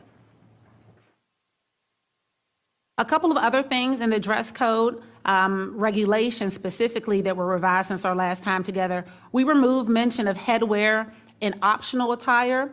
And the reason we removed that is previously in earlier iterations of the draft, we had a prohibition on hats.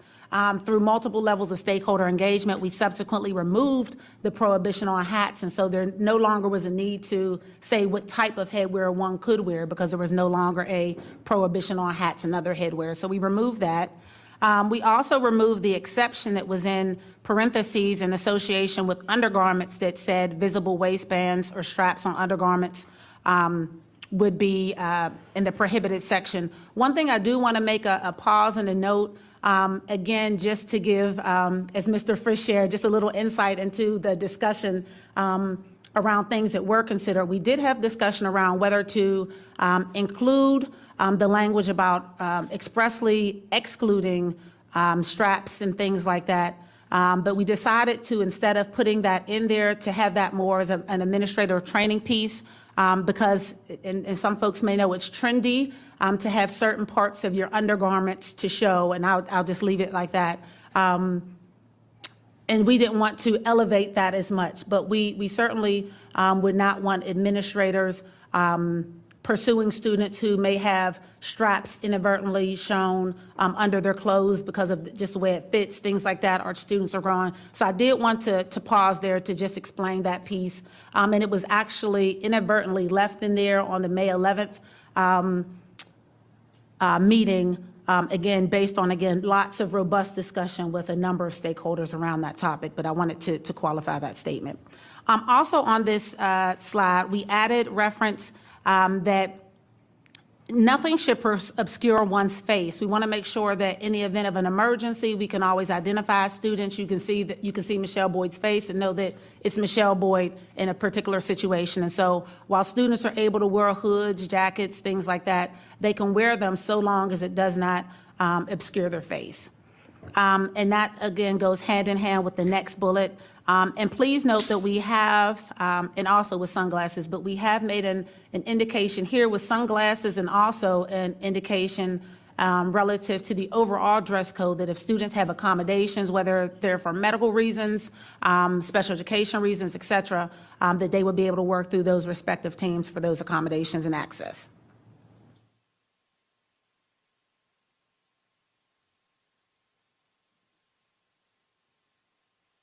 Substance misuse responses.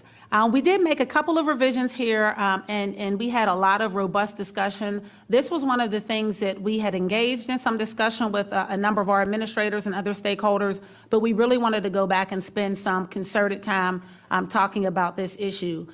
Certainly, we have been very active within the schools and also with our county partners about really saying that, you know, we were working vigilantly to combat the opioid pandemic that's impacting us. And we also know while opioids are on an extreme of a continuum of drugs, that there are other gateway drugs that we don't want our students engaging in either. And so we had a lot of discussion around are our responses as such that that really speaks to the importance of not engaging in these behaviors, and also around the supports. And so we did make some revisions. So for alcohol and other drug violations, students would be suspended from activities at the elementary, middle, and high school level. I do know that there's been some correspondence with many board members as well as the superintendent relative to what that might look like at elementary school, particularly as it relates to the PTA and our jurisdiction or ability to restrict participation in those activities. And we look forward to hearing your feedback. Just want to share again some behind the slides thinking is that as we talk about substance misuse and the importance of that for our middle school and our high school students, we would hope that we would not have those issues with our younger students at the elementary. Certainly, we hope we don't have it with any student, but really wanting to make sure that we really uplift the importance of not engaging in substance misuse with all of our students. And so that's just a little bit of the backdrop there. The next piece, distribution of alcohol, it currently in the SR&R is a mandatory referral to the division superintendent. That's not the level that it's listed at in the model guidance. That was more of a local discretionary piece. And there was thinking that a 5-day suspension with the option to refer to the division superintendent, taking into consideration, is this Michelle's first situation of distributing alcohol and things like that, because oftentimes the students are returned to the school, and really wanting to make sure, again, knowing that it's an important piece, but being able to have that 5-day suspension instead of going to the hearing office and being out of school. Potentially, it could be a lot longer depending upon a number of cases and things like that. And so just thinking about that cumulative impact there. Again, want to be clear that we are not diminishing the significance of distributing alcohol. We are very clear that that is not acceptable or appropriate behavior, but wanting to think about what things may be self-imposed and lengthening the time that for some things that truly need to go to the hearings office, we could be backlogging that process. On the next slide regarding substance misuse, it talks about first response and our second and subsequent response to use and possession of marijuana, THC oil, and inhalants. We currently have, and we have the intervention pieces that continue to be in place, but on the slide for brevity, I just listed the things that were changing. So please do note that the alcohol and other drug interventions, those pieces remain in effect. for substance misuse violations. But for our first response, instead of the up to 2 days in school suspension, it would be a 2-day out of school suspension. Again, feedback from our administrators and our data just is not indicative that our in-school suspension response is appropriate. And we also know that sanctions in and of themselves without the instruction or redirection won't change behavior. And so we want to be clear about that. But we also want to make sure that our response is appropriate for the significance of the infraction. For second and subsequent offenses regarding a possession for, again, marijuana, THC oil, and inhalants, instead of it being up to 2 days of in-school suspension, it would be up to 5 days, up to 2 days of out-of-school suspension, it would be up to 5 days out-of-school suspension. Again, drugs in schools are serious. They impact the learning. They impact students' ability and desire to feel safe and welcome in our schools. And we really want to make sure that we are aligning our responses with the level of the infraction. The next piece regarding substance misuse is that being under the influence will result in a 2-day suspension from school instead of a 2-day in-school suspension. Again, same justification. We understand that over the years we've really wanted to focus on restorative and keeping our students in school, and we still do have that belief. We have not thrown that out. Again, however, we want to make sure that our students are safe and that we are defining a very clear and firm line about drug-free schools. We've just listed the materials that are posted on board docs that have been updated. And just thank you so much for your time and attention as we provided these updates, and we look forward to your discussion and questions and feedback. Thank you. Thank you very much, Dr. Boyd. We have lots to cover, so we're going to jump in. Mr. Frisch, followed by Ms. Pekarsky. Thank you, and thank you to staff for all their work on this. Jumping right in, let's get to the PTA question. On pages 39, 41, and 42, we indicate that the school division would prohibit students from participating in PTA after-school programs. If we're allowed to tell the PTA what to do, what else can we tell them to do? Can we ask them to help other PTAs that don't have as much money? Can we ask them to, my point here is that what authority do we have over PTAs? And wouldn't this violate FERPA? Thank you. So we certainly would not be divulging information to PTA personnel because again, it would be a FERPA violation. They don't have that right to know information about students. We will take this feedback into consideration, and we'll have some additional discussions with council. Again, the thinking behind this is little Michelle Boyd comes to school under the influence of whatever it might be at 8 o'clock, and I come back at 5 o'clock and participate in a school play, or I participate in an activity. And so, again, that's the thinking around that, and again, aligning it with the expectations for our middle school students and our high school students, and again, understanding developmental and age differences, but the same concept of if you're engaging in drugs and alcohol in school, that you don't have the same benefits or perks, if you will, and that's probably a bad term, to engage in those extracurriculars or fun things that we know oftentimes our PTAs provide, or after-school clubs and activities provide. But we have made note of the concerns that have been shared via email. We'll follow up with council and certainly take all of that under advisement. Just to further underscore the point, I mean, where would it stop? Why not talk to soccer leagues that use our facilities, and tell them that they can't participate in a soccer league or whatever? I just don't see how this is enforceable, and I would very much like to have council's opinion on it, and I think many members of the board would probably support removing it. Moving on to the dress code. On page 3 of the regulation, it says that enforcement should be reasonably discreet, yet that phrase does not appear in the definitions. Can you tell me what reasonably discreet means? It's on page 3, number C3.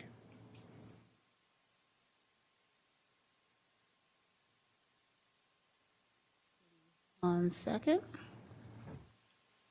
Thank you. So when we talk about, and we skip past the piece that we had included in our May 11th document, but we do have some information that follows that under 3. Enforcement must be reasonably discreet. Students are not to be shamed or required to undress or display their body in front of others. Shaming includes the kneeling or bending down to check attire and fit, measuring straps, etc. And so those are the things that are prohibited. We're saying is that, and also addressing students in places in that next to last sentence where others can't reasonably hear. And so if there's a violation, when we talk about being discreet, if this is a classroom, I don't say, Michelle Reed, your shirt doesn't meet the dress code violations. And I just use you, Dr. Reed, as an example. Instead, an appropriate way would be to pull Michelle Reed to the, and she does meet the dress code regulation for clarity purposes, but if she didn't, would be to pull her to the side and just have that conversation about what the dress code indicates in a manner so that she's not, again, embarrassed in front of peers, that it's a discreet, and I'm not asking her to, can I see this, show me that, and those things. So I guess for that section, we would probably do better to define what reasonably discreet is rather than what it is not, because later in the regulation on page 5, we have some definitions, and the body shaming definition here is much more succinct than the very large definition that we have in the actual regulation. It's usually the other way around. So we should look at that. It's also missing the definition of body positive language. It's just a term there with no glossary definition. So we should probably address that too, and unless that's just an error. Do you all have a definition for that? We'll follow up, but more or less it's making sure that we're not making statements that would be offensive about one way or the other, about one's size, weight, et cetera. Really making sure, and that's essential for anything that we're doing in the dress code, that the code is what the code is regardless of one's size, stature, et cetera. Okay. But we'll do that. Thank you. Back to the SR&R on page 42, in the footnote, it reads, principals or their designees are required to notify the parent guardian of any student who is involved in an alleged bullying incident of the alleged incident within 1 business day of hearing of such allegation. 2 things. 1, how does the business day apply to weekends or holidays? And 2, what's the responsibility of the educator or staff member for notification? How long do they have to wait? If they're reporting up to the principal, how long do they have to do that?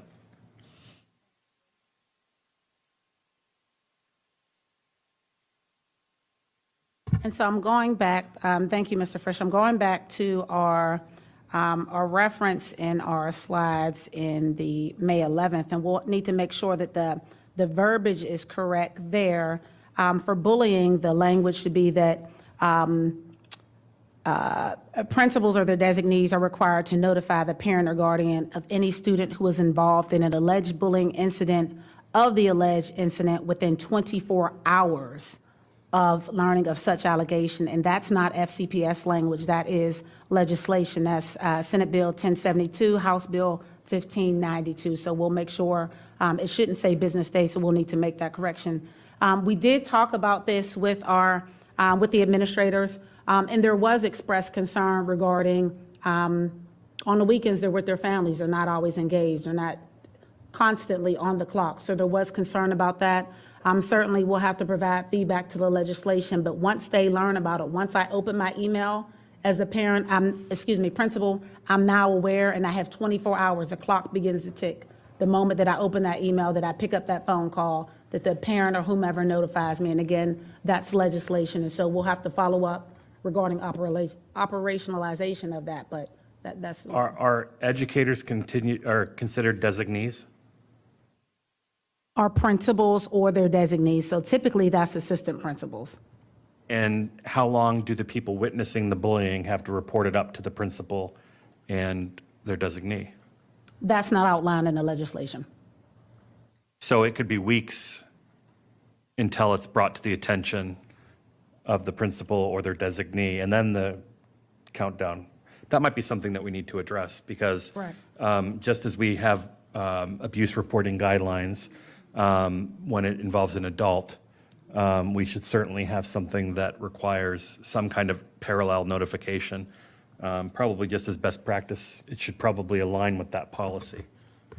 Thank you. That's it for now. Thank you. Thank you, sir. Ms. Pekarsky? Yeah, thank you. There is a ton to go through here. Last year, I brought up concerns that we had heard from teachers and from parents that it just felt like bad behavior, for lack of a better word, was being excused, and there were no discipline standards, and I've continued to hear that. It's a conversation I've had with Dr. Reed. I appreciate our conversations in that, as one board member, I'd like to make it clear for anybody, principals or anybody else who is listening, consequences for breaking rules are needed for children. It is a form of structure, and it's teaching them to be productive adults, but it's imperative that they're developmentally appropriate. And that is always the piece that I think we try to focus on. So I will get to that in a little bit, because I have questions about some of these updates when it comes to appropriateness. But before we get there, can we talk about what the process is for making changes to the SR&R every year? How do you come about basically where you land? Yes. Thank you. So we engage with a number of different stakeholder groups. This year, we talk with principals associations, parent-teacher associations, advisory, school board advisory groups, student advisory council organizations. We had community forums. We talked with our cabinet and LT, and we also did a survey, and that's prior to engaging with you all as board members. And so we try and get input from a variety of persons. Certainly,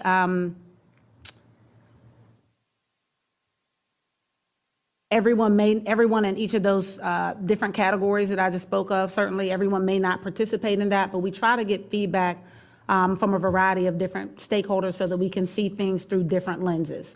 And so that is a process that pretty much begins October, November of a school year in preparation for our discussions in May. So while you're undergoing that process, however, you kind of lead it, so the folks that are participating do not get to benefit from speaking with each other and hearing the concerns that they may have. Is that correct, or? Not necessarily. In the meetings, when there are meetings with some of these groups, it's open conversations and dialogue. And so if we're in a, let's just say, principals association or teacher association meeting, I have the opportunity to hear what you're saying if you're speaking, and vice versa, which is unique from engaging in a survey where you're just submitting your own thoughts. Okay, but then it's principals hear other principals, they don't hear parents. Okay, so long way of saying this is something that I Ms. Sizemore-Heiser and I had actually talked with Dr. Reed about an idea of having a committee that actually talks about these, and she said, well, that's actually something that would you speak to that, Dr. Reed, our conversation? Yes, ma'am. I share that that's what I was more familiar with, is a larger committee that has multiple stakeholders at the table, of course with legal counsel as well, because a lot of that cross-conversation is really helpful in understanding what the concerns are. Always did that with our head of counseling as well, so Dr. Axler I know has been part of that, and Dr. Anderson has been part of that, just to make sure that we're following best practices as well. Because we don't want to embark on student rights and responsibilities conversations that aren't going to mirror best practice. And we also always want to take a look at data. What is our trend data in terms of how our the SR&Rs are working to keep our schools safe places for learning. So what we often will find in that setting is if the data is not showing the impact we had hoped, then we have to think about that in the coming year. What do we need to do differently? Because continuing with the same consequences and the behavior is escalating is not going to serve us well.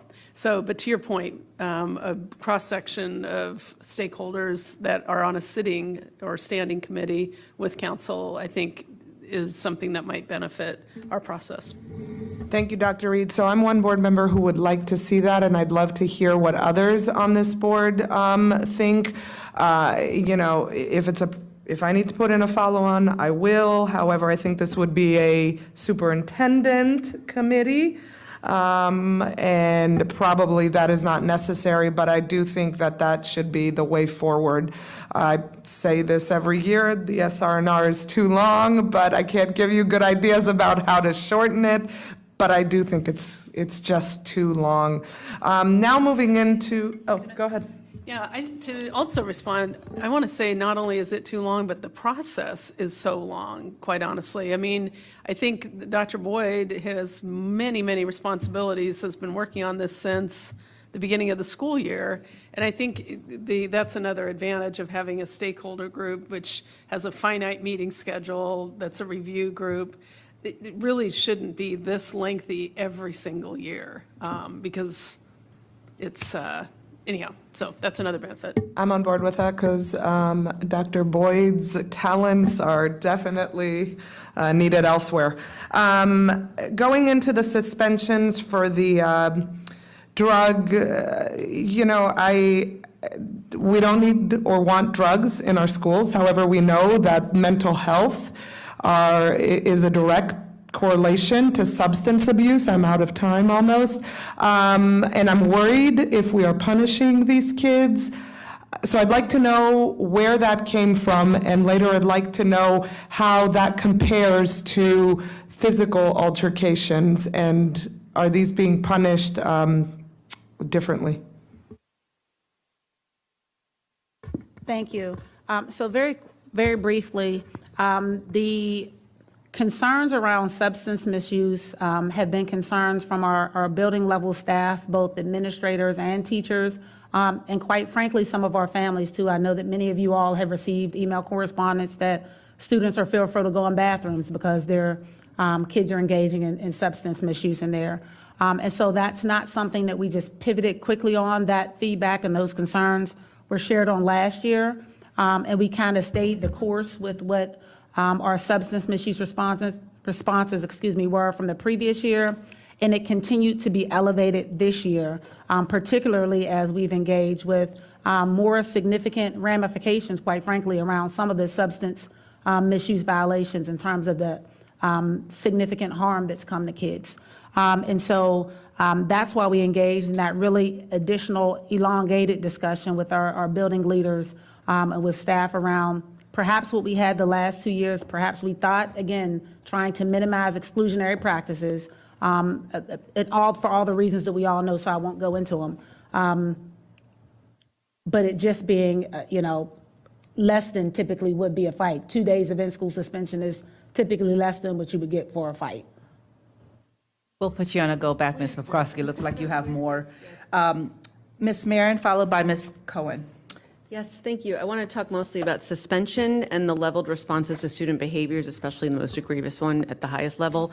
So with suspension, out of school suspension, I can understand sometimes there's some time that students might need to kind of cool down.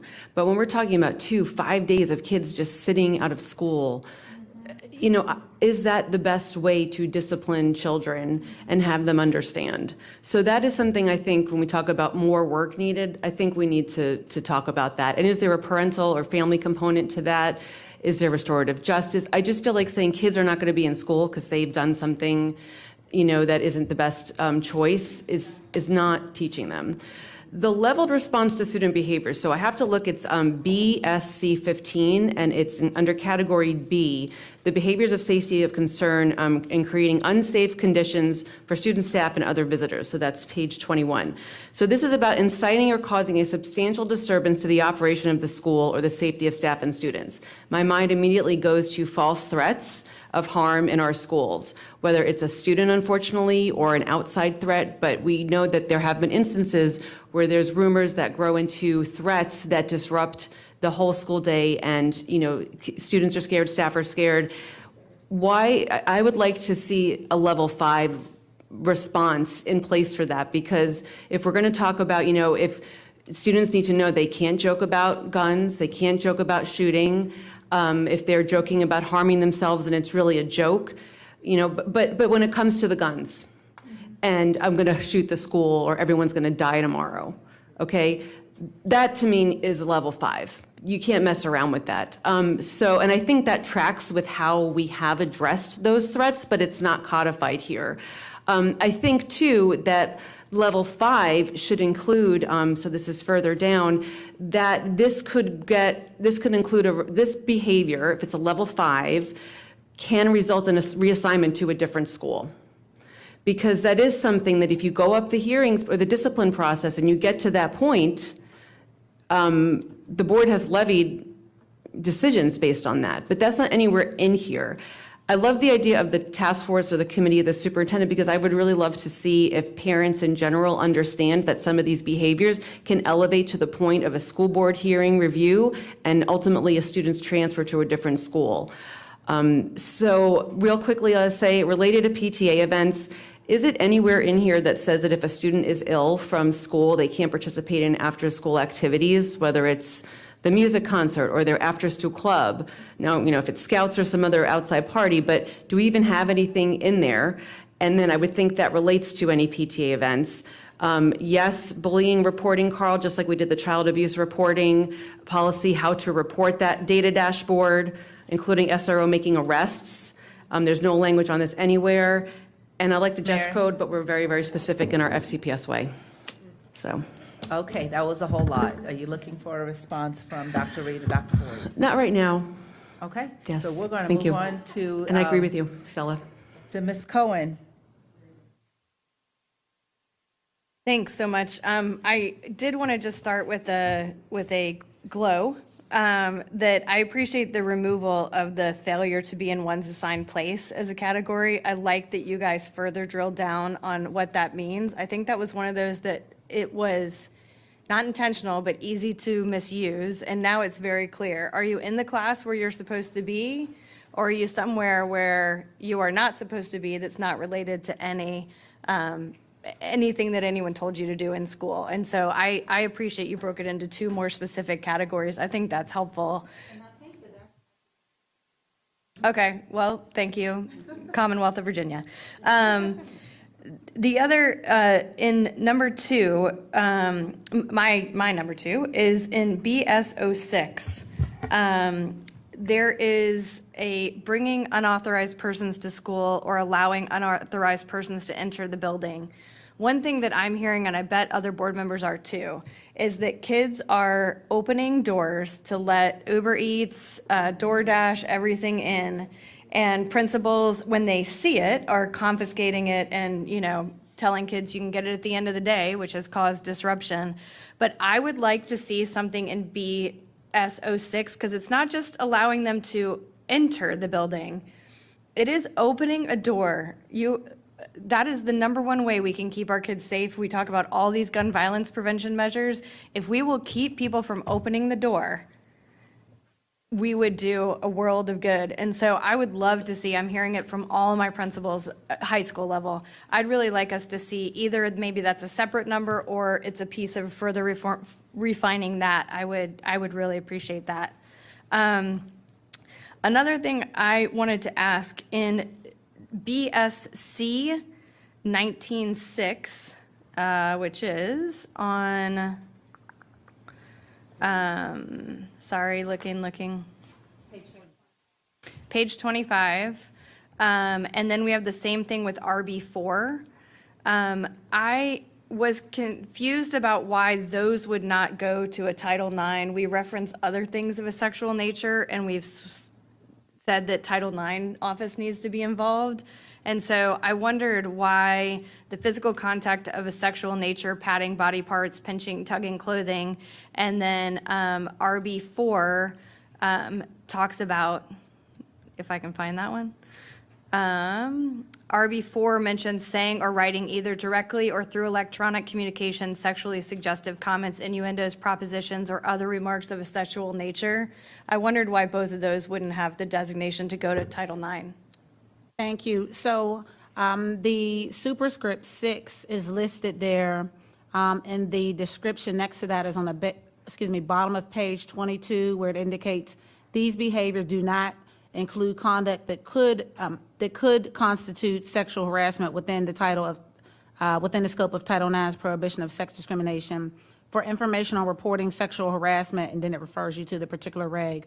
But I certainly would invite Mr. Foster to provide any additional language from the seat of counsel. Mr. Foster? Because I think that's unclear. I think what the reference to me is that that's saying these are not sexually harassable. They're not sexual harassment, when I think all of us could definitely say that they could include sexual harassment in the content. Ms. Cohen, yes, certainly I can look at the language and work with the DSS team and this board to update it. I certainly can do that. And Mr. Foster, can you also respond to the PTA piece? I think the first speaker, Mr. Frisch, had mentioned something, and I failed to call on you to speak to that. Right, so I will look into that as well. I did not, to be honest, come prepared to speak to that this evening, but we will look into it as was requested and report back to the board. Thank you. Ms. Cohen, looks like you need to go back. Ms. Sizemore, I'm sorry, Ms. Omesh, followed by Ms. Sizemore-Heiser. Thank you so much, and there's certainly more here than we're going to be able to digest, I think, in one work session. But I wanted to ask, Dr. Boyd, I know in the last meeting you had presented to us, and we had the opportunity to comment on what we were looking forward to. So I didn't see any of that reflected, and just wanted to give you the opportunity. I don't know if you had the chance to consider any of it. Yes, so there were, and let me pull up my notes here. Give me one moment.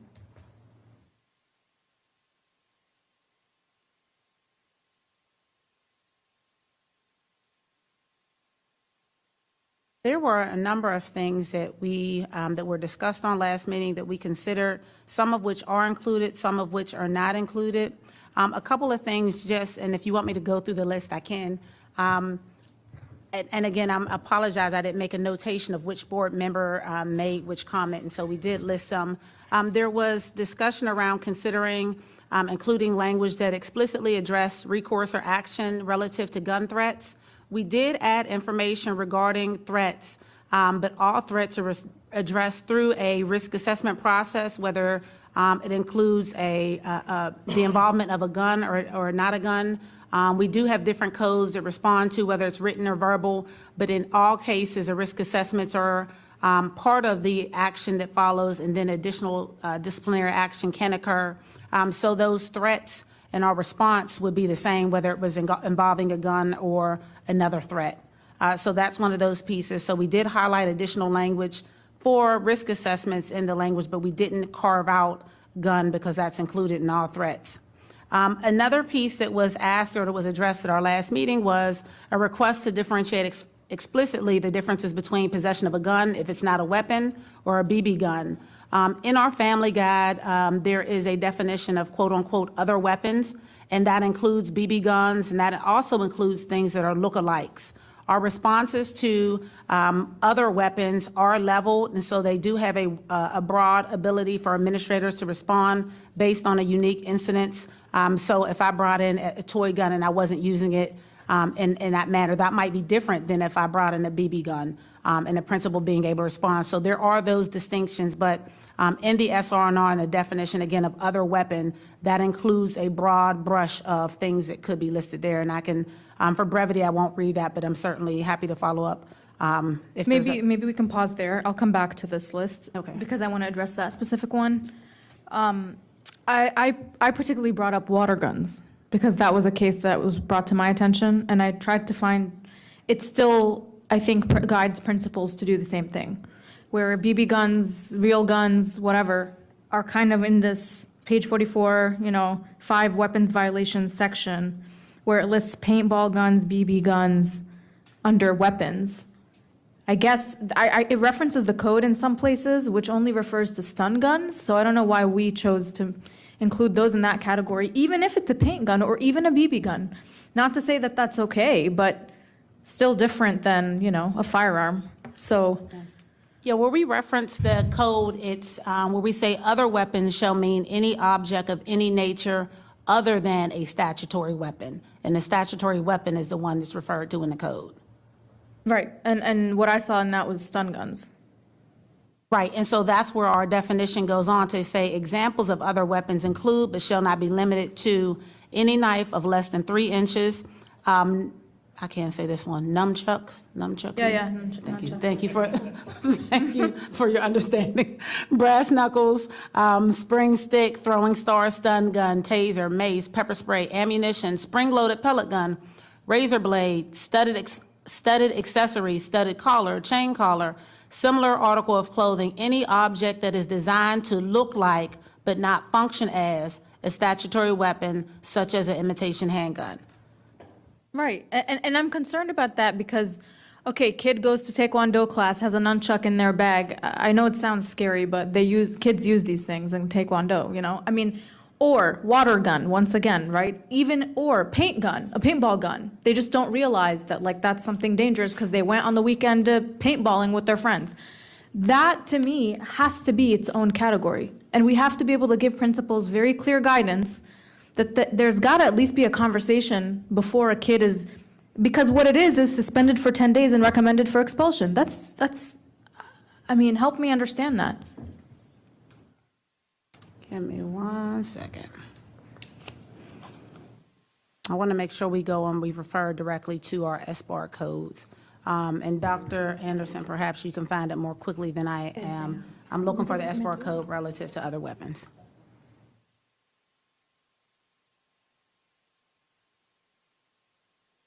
And she's pulling that up, and just. While she does that, should we just Sure. go on to your next comment, Ms. Omesh? And then we'll come back to that one for the sake of time. Yeah. I see it. I found it. Okay, go ahead. Sorry, Dr. Anderson. It's B as in Bob, SC as in cat, 27 on page 25. And possessing any weapon other than a firearm that does have a broad brush of responses. It's a level 2 through a level 4 option. And so level 2 doesn't necessarily even mean suspension. And so again, based on the unique circumstances, it does not always result in a referral to the hearings office or even a suspension. Where is this? Page, it's BSC 27 on page 25 of the clean copy of the SR&R. Yeah, I saw that one. That references the code, right? Yes, and I thought I heard you to say that you had a concern about a one response despite the category, but here there are multiple responses that one can take. And again, as with all guidance given when we have multiple responses, is to take the unique circumstances into consideration and determining what's the appropriate response. No doubt, it's a range, right? But what I'm saying is, I don't think principals have clear guidance because I'm getting cases where literally just a couple weeks ago, kid for a water gun is going to the hearings office and is suspended for 10 days. I don't want to see that. And I'm not allowed to see the video. I've been asking for weeks for this. So I think there's still, not some, water gun's not even mentioned in here. I think we've got to be explicit. Sure, and we're happy to follow up, particularly if there's other circumstances. I'm not familiar about the case. If there are other things that were taken into consideration, but we're happy to follow up. Regardless of that case, though, I think we got to be explicit here about water guns. I think we should delineate it so that there's consistency in how this is applied. And I think the 10-day suspension and recommendation for expulsion should not even be an option for these like toy guns. So anyway, I really hope that can be changed without an amendment. I think it would just be a lot easier than having, I think we all agree on this one. Okay, so the next piece is, I want to understand why we got rid of the bias-related incident tool, because I think that was a huge win for student rights, and why that's not delineated here for families as an option. Dr. Reed, I don't know if you have thought, I feel like that might be beyond your shop because it's a bigger conversation, but whoever can touch on that. Thank you, Ms. Amish. I don't think we've done away with it. I think it's not ready for prime time. It's a process that the teams are still working on, is my understanding. It's not that it's been done away with. Dr. King, do you want to comment on it, please? We've been working on this tool for almost the entire year. It's been challenging, but we are at a space where we're ready for prime time to show, and we will be reviewing with the team. But it's definitely not ready to go into SR&R now, and we'll start having conversations about where the appropriate placement is, because it's a tool where students will have the right to make a complaint against staff members, and we're not sure if it belongs in the SR&R at this time, but the conversation is still ongoing. Do we know when it will be deployed? So we were hopeful that it was going to be deployed in June, right? But we're still tweaking with language with legal counsel to make sure that it's legally sound. Because if it'll be ready for the following year, I think I'd still like to see it somehow, right? If kids are going to have access to it, this is their SR&R for the following year. I think that, I don't know exactly the timeline from taking this document to print, but I think that was the concern, is that the details weren't going to be finalized prior to when this would need to go to print. And it's something we can also share more publicly and broadly in the fall, and something we can put on the website once it is completely fleshed out. And actually have a robust campaign to make sure that the students understand their rights. We will put you in a go back, and we will move on to Ms. Sizemore Heiser, followed by Ms. Darnat Kofax. Thank you, and I appreciate the conversation. I know, there's a lot to dig into here, and there's a lot of materials that we just sort of got recently. So I have some of my questions I may ask offline. I did want to sort of lift up what Stella was talking about. It's funny you said follow-on motion. Literally at the same time, I was thinking follow-on motion. So I do think there's space here, Dr. Reed, especially after you're finishing your first year, to look at our SR&R process, right, to make sure that we are, I think that cross-communication is really important, right? Because I think, our principals may be seeing one thing and concerned and approaching it, and our students may have other approaches, our families may have things that they're seeing. So I do think that is a really, really important thing to look at our SR&R process. It can still come back as feedback to the board, but, I have to live with the question I would ask about the removal of straps. I know as a child, I was often shamed for having my bra strap show, and I think taking it out sends a message also. So I'm kind of curious why we're intentionally taking it out, as opposed to, if we're not worried about it from an inadvertent showing, why just not leave it in there? So to be more explicit in our formal setting, it wasn't so much the bra straps, because that is of concern too, but it's the strap of certain undergarments. You don't need to say any more, but thank you so much. I just think I just think we need to be really careful, because there is a long history of that happening and I think we need to be really, because that's where my mind went first. And so if that's where my mind went first, I'm thinking that might be where other people's, and I won't share what I showed with Dr. Reed about what I might have done as a high school student if this had happened then. So I think perhaps some explicitness around, just say underwear, and that would include it, because I don't want to go back down that path for our female students, or that's my only. We're on the same page. Been there, done that, yes. Yeah. So I just wanted to, I totally want to respect what we need to maintain our school, but I just wanted to lift that up. And again, that's where I think that cross team is important, right? Because what your intention or thoughts were may not have been how I read it, and that may be the same for others too. So just wanted to. If you could start her clock back. Oh, I'm sorry? You're good. Oh, okay, sorry, I thought you were talking to me. I'm like, my apologies, I did not realize that. I think that's really important. Sorry, I lost my train of thought there for a second. I wanted to ask a question about the bystander component. There's a piece in here about bystanders and things that we expect of bystanders, and escalating behavior for videotaping. But there's no sort of consequences listed in there. So I'm just curious what the thoughts were around putting it there, but no real teeth to it. So and perhaps we just need to make the connections more clear. Students are to still abide by the, I'm going to use the wrong phrase, but. It's okay. The technology, what is it? The cell phone call?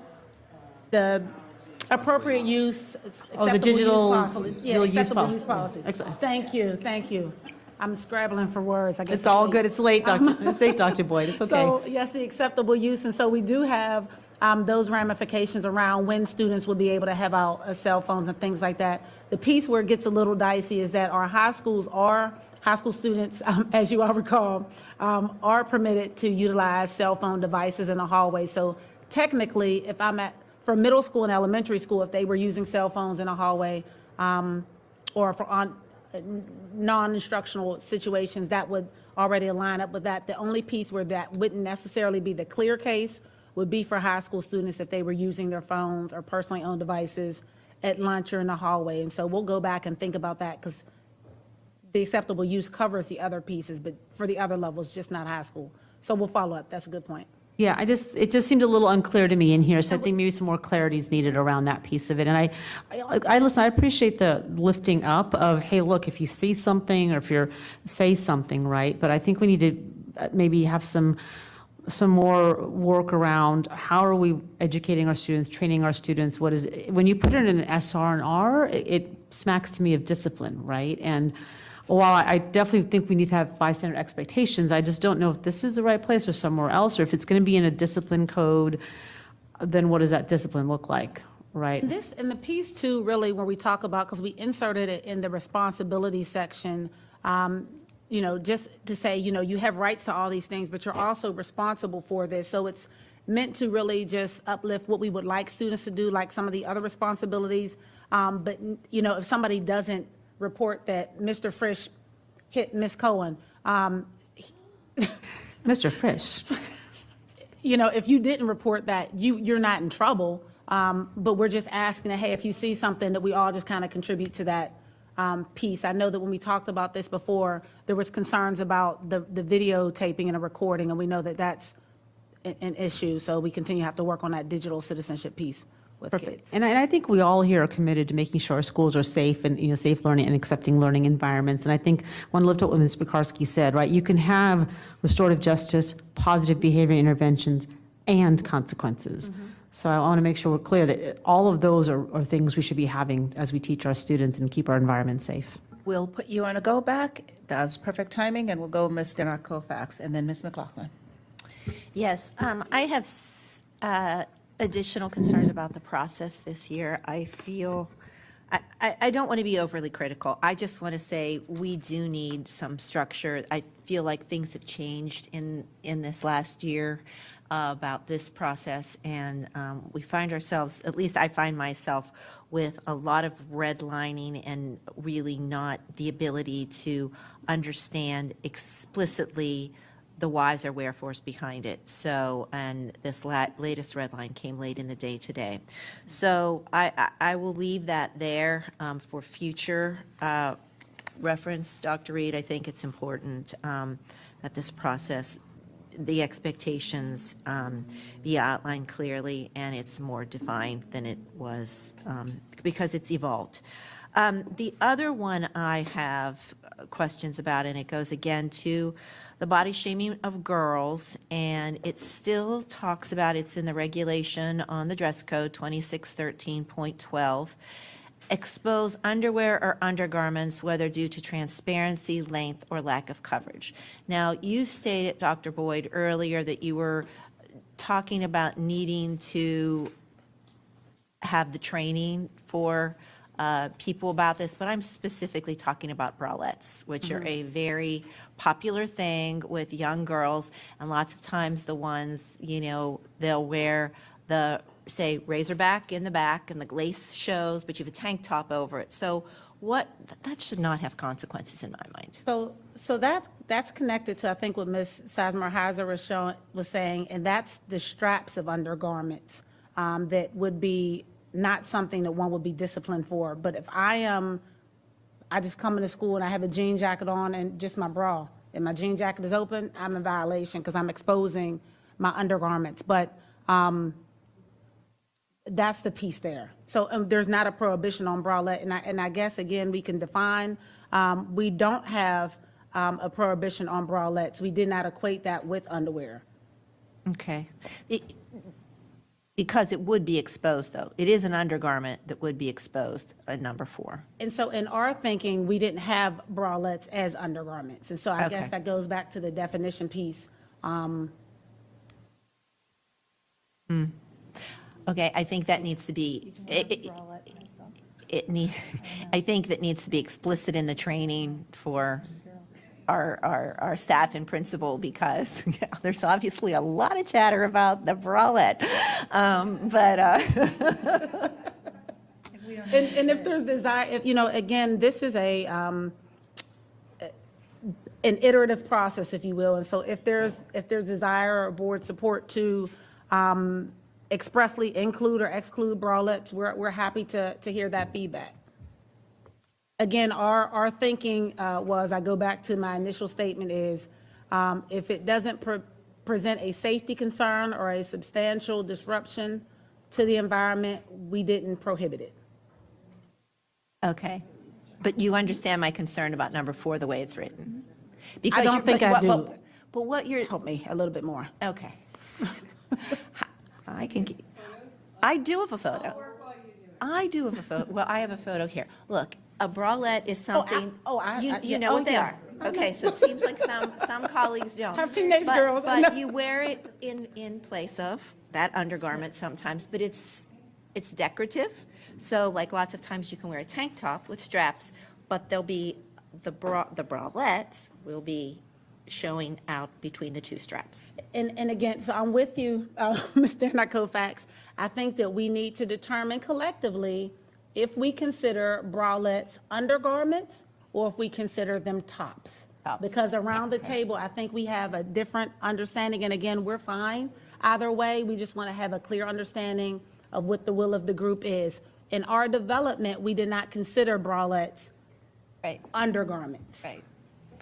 And I appreciate that. And I also appreciate your comments about if you wear that alone under a jean jacket, I get that. But I'm talking about it in combination with other Yeah, the garments. straps of anything, even a traditional undergarment. So you feel that falls under the strap comment, okay? Yes, thank I just want to be clear with that. Because as I said, I don't want, 4 years ago now, we did extensive revisions to make sure there was less girl shaming in the dress code. And I don't want that to come back via little nuanced things like this. Thank you. Thank you for that enlightening round. Ms. Tolan, we'll go with you, and then Ms. McLaughlin. All right, thank you. Just a couple of things. I wanted to also talk a little bit about the bystander expectations, mostly because we recently had a meeting in Herndon. It was around, overdoses, but the police officer that was there was very clear that bystanders that reported an incident would not be, held responsible, or people that remained at the scene to assist would not be held responsible. And then in further discussions with some students in one of my high school leadership classes, the kids are really concerned about that. If something's happening, something bad is happening, and I hang around or I report it, what's going to happen to me? So I think, I just say that. Do we need more explanation in there to maybe say this is not something that you would be disciplined for, given that it is in the SR&R? Just to explain further.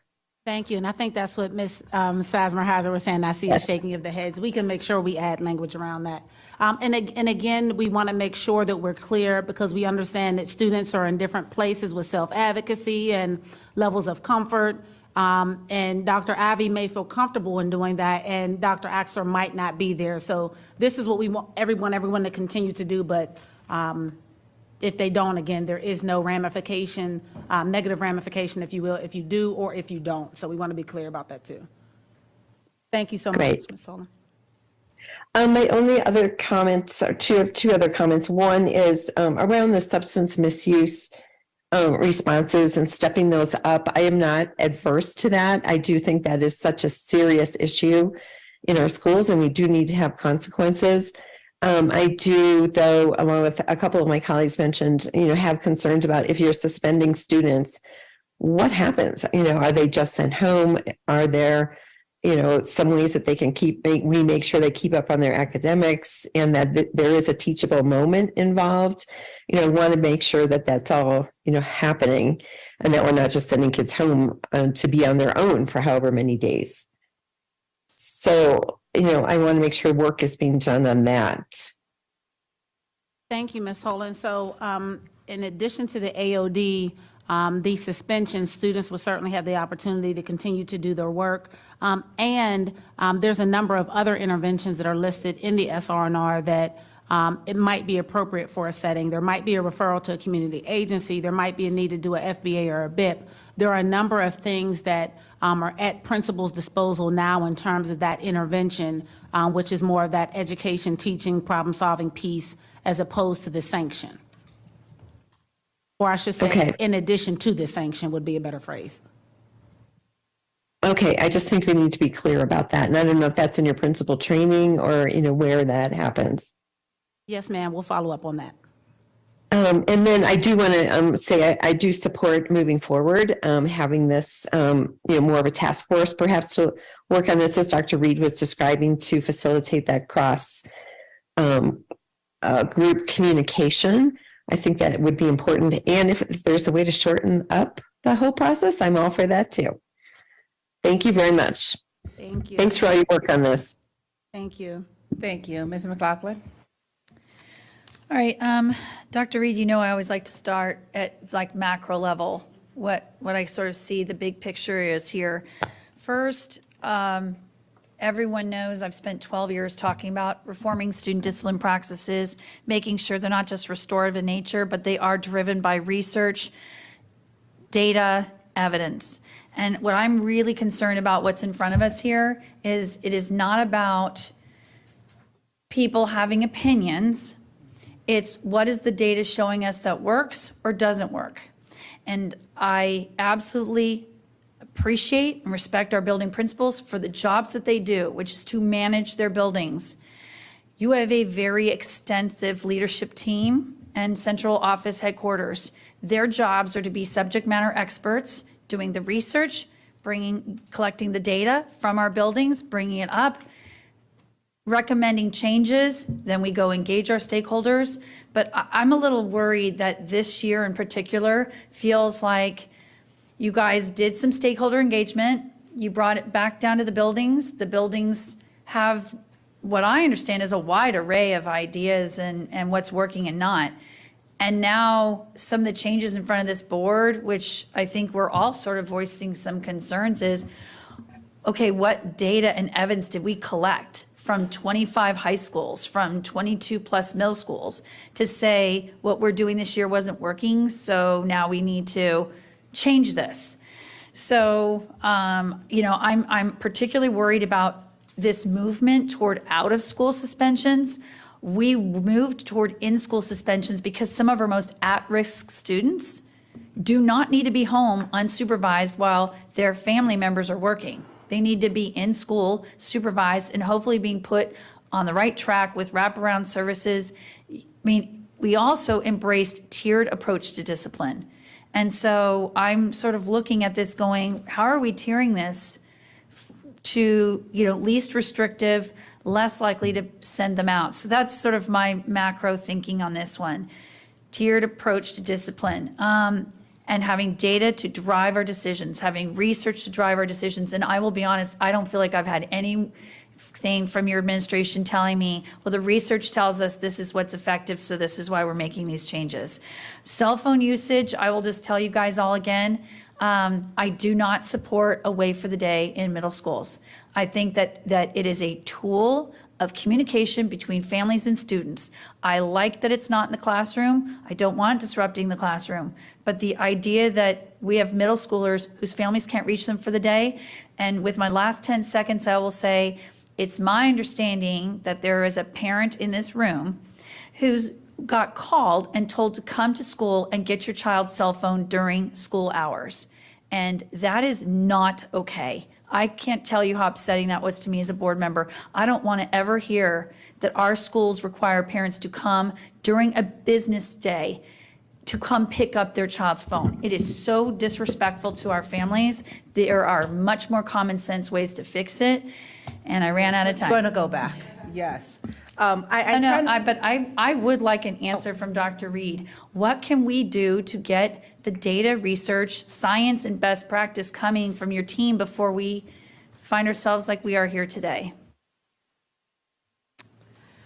So I think the data around the topics that we're looking at in terms of drug use shows that drug use has continued to escalate this year. We've had more. Okay. And we can certainly follow up. No, I just want to clarify. The data and research is by sending them home now, it'll suddenly be more effective than suspending them in school. Unless you can bring me data that shows when we sent them home, they weren't doing it, and when we kept them for in-school suspension, it kept happening, then we don't have any data. It's not just try a different punishment. So I think the last couple of years we've done in-school suspension, so I don't know that, and the drug issue just countrywide, not just in our county, has continued to escalate. So I don't know that we can compare data, but I will go back and ask staff to look at data when we did out-of-school suspensions here in the county, and was our drug situation better than when the last 2 years, I think it's been the last 2 years, that we've not had out-of-school suspension, and see if our impact on drug use in the buildings is better or less better, I guess, so if that's the data you're looking at in terms of suspension out of school versus in school here. I don't think that's what she's looking for, because I'm just going to quickly, so I could take my turn and then we get to the go-backs. It's not just the information in terms of what we're seeing, it's best practices in terms of what is most effective. So I will let you marinate on that and I'll take my turn. And I'll use my go-back for it. Yes. I kind of agree with what Megan is saying. There is a sense of looseness around this process this year. However, I do want to say I am hearing from parents who are wanting for there to be more structure and more security in our schools. I mean, you heard it from my schools for the last 2 meetings, and I've been hearing it all year, and also the high schools. I am hearing it from the principals in terms of what is happening is not working. There has to be a balance, but I don't think what we were doing is working. Maybe this is not it either, but there's a space for a conversation. I don't think we can continue to do what we have been doing. But this also makes me wonder a little bit. There's a hardening to this, and I know that's in response to what we're hearing from parents and from administrators in terms of having tools and strategies to change behavior. But it's ironic to me that on page 7 of the presentation, and it's also in the documents, where we are talking about chronic absenteeism, where we're talking about how being absent from schools for more than 18 days really impacts student learning, but yet, and this includes suspensions, we are also adding to that. It's hard to read. I understand the issues and it's challenging, but it just comes across as disingenuous. And not putting blame on anybody, it's just the place that we're in. I just wonder if we want to rethink that a little bit. And I have a whole list, I'm going to put myself on a go back. I do also want to speak to the consequences. I'm glad that it was raised by 2 board members. I also wondered as well, if it's one thing to have consequences for a student who is filming, who is being an instigator, but I really wondered about the student who took no action, because we have written it as an expectation. It's under the list of responsibility, and all of those carry a violation tone to it, because it's under the same list as dress code and cell phones and et cetera. So if I am a student who took no action, do I have to, that needs to be spelled out. I see you, I hear you, but that has to be spelled out. That's not what we want our kids to do. We want them to contribute to community, but it just comes across as if there will be something for you because we expect for you to engage.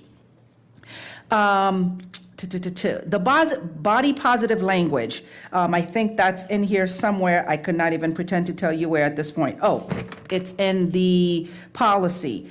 I'm really curious in terms of how are we going to prepare our staff to engage in body positive language when they're interacting with students? Really through our discussions and modeling, I'm a proponent that many things are done best through modeling. So as we talk with our administrators about how would you address, Ricardi if she is out of, appropriate wear, and just making sure that we don't say things like, you're too big to wear that shirt, that you're falling out of, just some of those things. If parts of my body are exposed that are not in accordance with the dress code regulations, simply stating that the dress code indicates that buttocks can't be shown. I can, see, and again, in a way, as I shared with Mr. Frisch earlier, in a way that is not doing that in front of others, in a way that's still respectful and maintains that person's integrity. So it's that type of piece that engaging in those conversations. And honestly, even as we talk with our administrators and talk through the dress code, many people are a little reluctant to address it anyway because you don't want to be said that you're the person that is now quote unquote creepy for saying certain things and things like that. So making sure that we still, again, maintain that learning environment, but do so in a way that's respectful, professional, and doesn't put anybody in a precarious place, because we know folks are a little bit reluctant in this space. And I appreciate that, but a lot of your response to me was, we're having conversations with the principals, with the administrators. Usually these dress code violations don't come through them, they're coming through staff. How are we preparing staff to be appropriate in this way? Because we don't want them to be labeled as creepy either, because I've worked in a school. I've had male teachers who just refuse to touch it. They'll literally just bring a child in front of me and say, you see it, you talk about it. And I know that exists. How are we prepping staff in order to make these decisions or to have these changes in how they view girls students in this way? Sure. So again, that goes back to the training. We do provide training materials for our principals in the same type of dialogue that we would engage with our principals. It would be the expectation that when they're doing that turnkey training with their staff, that they're engaging in that discussion too. Okay, I will put myself on a go back because I still have 2 more pages. Folks, because it is 7:49 and there's no way I think we're going to be able to get through this in a manner that we want, but we will stick to 2 minutes for the next round. And we will start with Ms. Pekarsky and then Ms. Cohen. Yeah. Okay, thank you. Yeah, I'll try to be super fast. I wanted to also agree with the PTA comment that came up. I think it's disrespectful to have that in here to our PTAs who do function as independent entities, and we don't have control over them. So I'm in favor of taking that out. Just quickly, the suspensions for the drugs. Yes, we need drugs out of our schools. Yes, we all agree. I also have concerns between the in-school and out-of-school suspension. I wonder, does it have anything to do with staffing of in-school? Nothing? No, there was no discussion of staffing during any of our conversations. Okay. So the reason that this concerns me most is that if there are substance abuse issues, suspension is not going to fix it. So we are literally setting up these kids to come right back into school and violate again, and eventually be kicked out or, whatever. So I don't know what the answer is. I'll be honest. I don't know what the answer is, because what they need is help. And this is not going to get to it. So I'm open to hearing if you know what the answer is, Dr. Reed. But to Ms. McLaughlin's point, we want kids in school at all costs. And maybe there is space to, and Ms. Cohen, I think, was going to bring this up. I don't want to steal her thunder, but making it a mandatory that you undergo, whatever our substance abuse training is or course. I think that's, no. The AOD, the alcohol and other drug intervention, is in there, but it requires parental consent because there's an assessment that's given. And Dr. Axler or Stefan Maskell can speak more intelligently about that requirement. But that's why there's that component, and we did, and again, we all believe it's important, but we can't provide an assessment without parental participation, and that assessment is key to providing the supports appropriate for kids that are having challenges with that, and knowing what level of referrals might be appropriate if we have that parental consent to additional supports and resources. I'd like to see the data around who accepts that and who doesn't, and if it was tied to harsher consequences, maybe we would see, a different outcome on whether or not people opt in, and if it was provided during the day. I don't have enough time, but I want to say, physical violence, is that an automatic suspension, yes or no? Fighting? For an example, no. Okay, that's a problem for me. When you're looking at drug violations as automatic suspensions, when we know that these kids are addicted, but hurting somebody, putting your hands on them and being violent, and then you come right back the next day and your victim sees you, that's an issue. Thank you, Ms. Bakarsky. I know it Sorry. says 2 I know, seconds, I'm but sorry. they didn't start the time. So No, just- Dr. Boyd can Yeah. speak. Just for clarity, so fighting that results in no injury is a level 1 through 4 offense.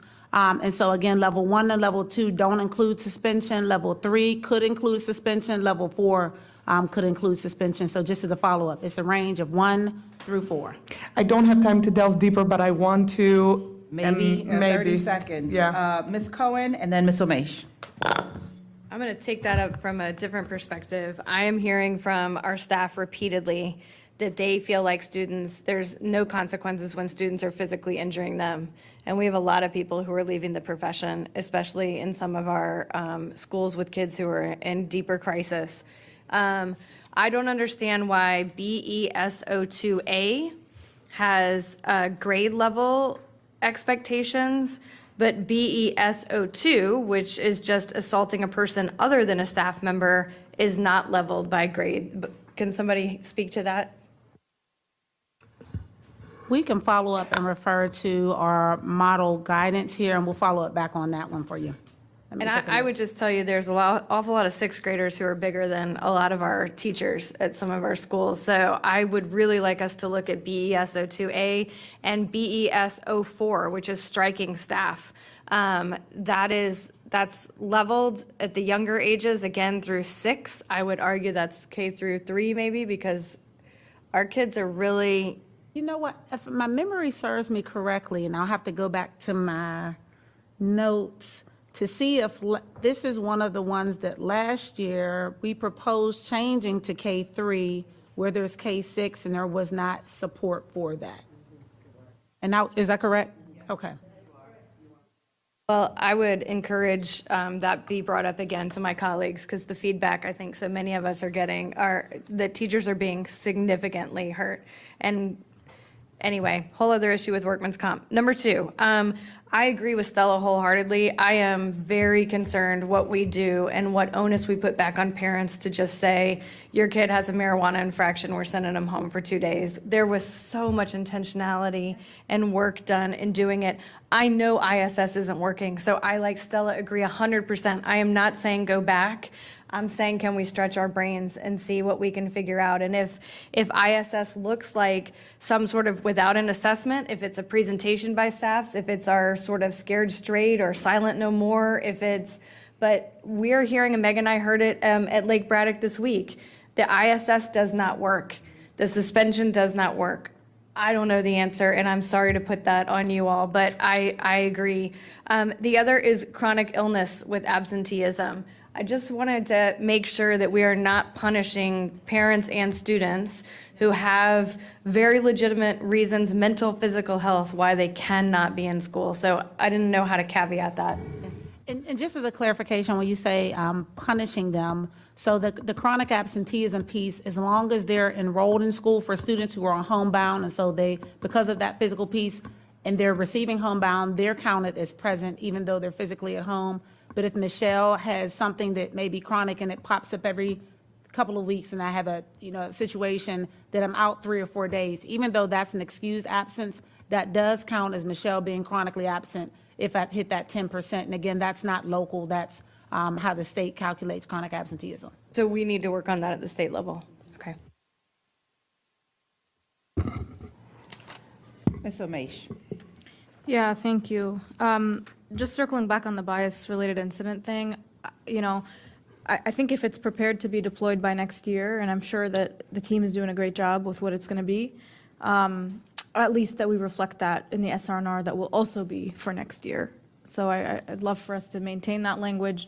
I understand the concern, but it doesn't seem like the timing is actually an issue. Any response? I am not sure where it was originally in the SR&R before it was taken out. So in the SR&R, there was a placeholder that a process was coming.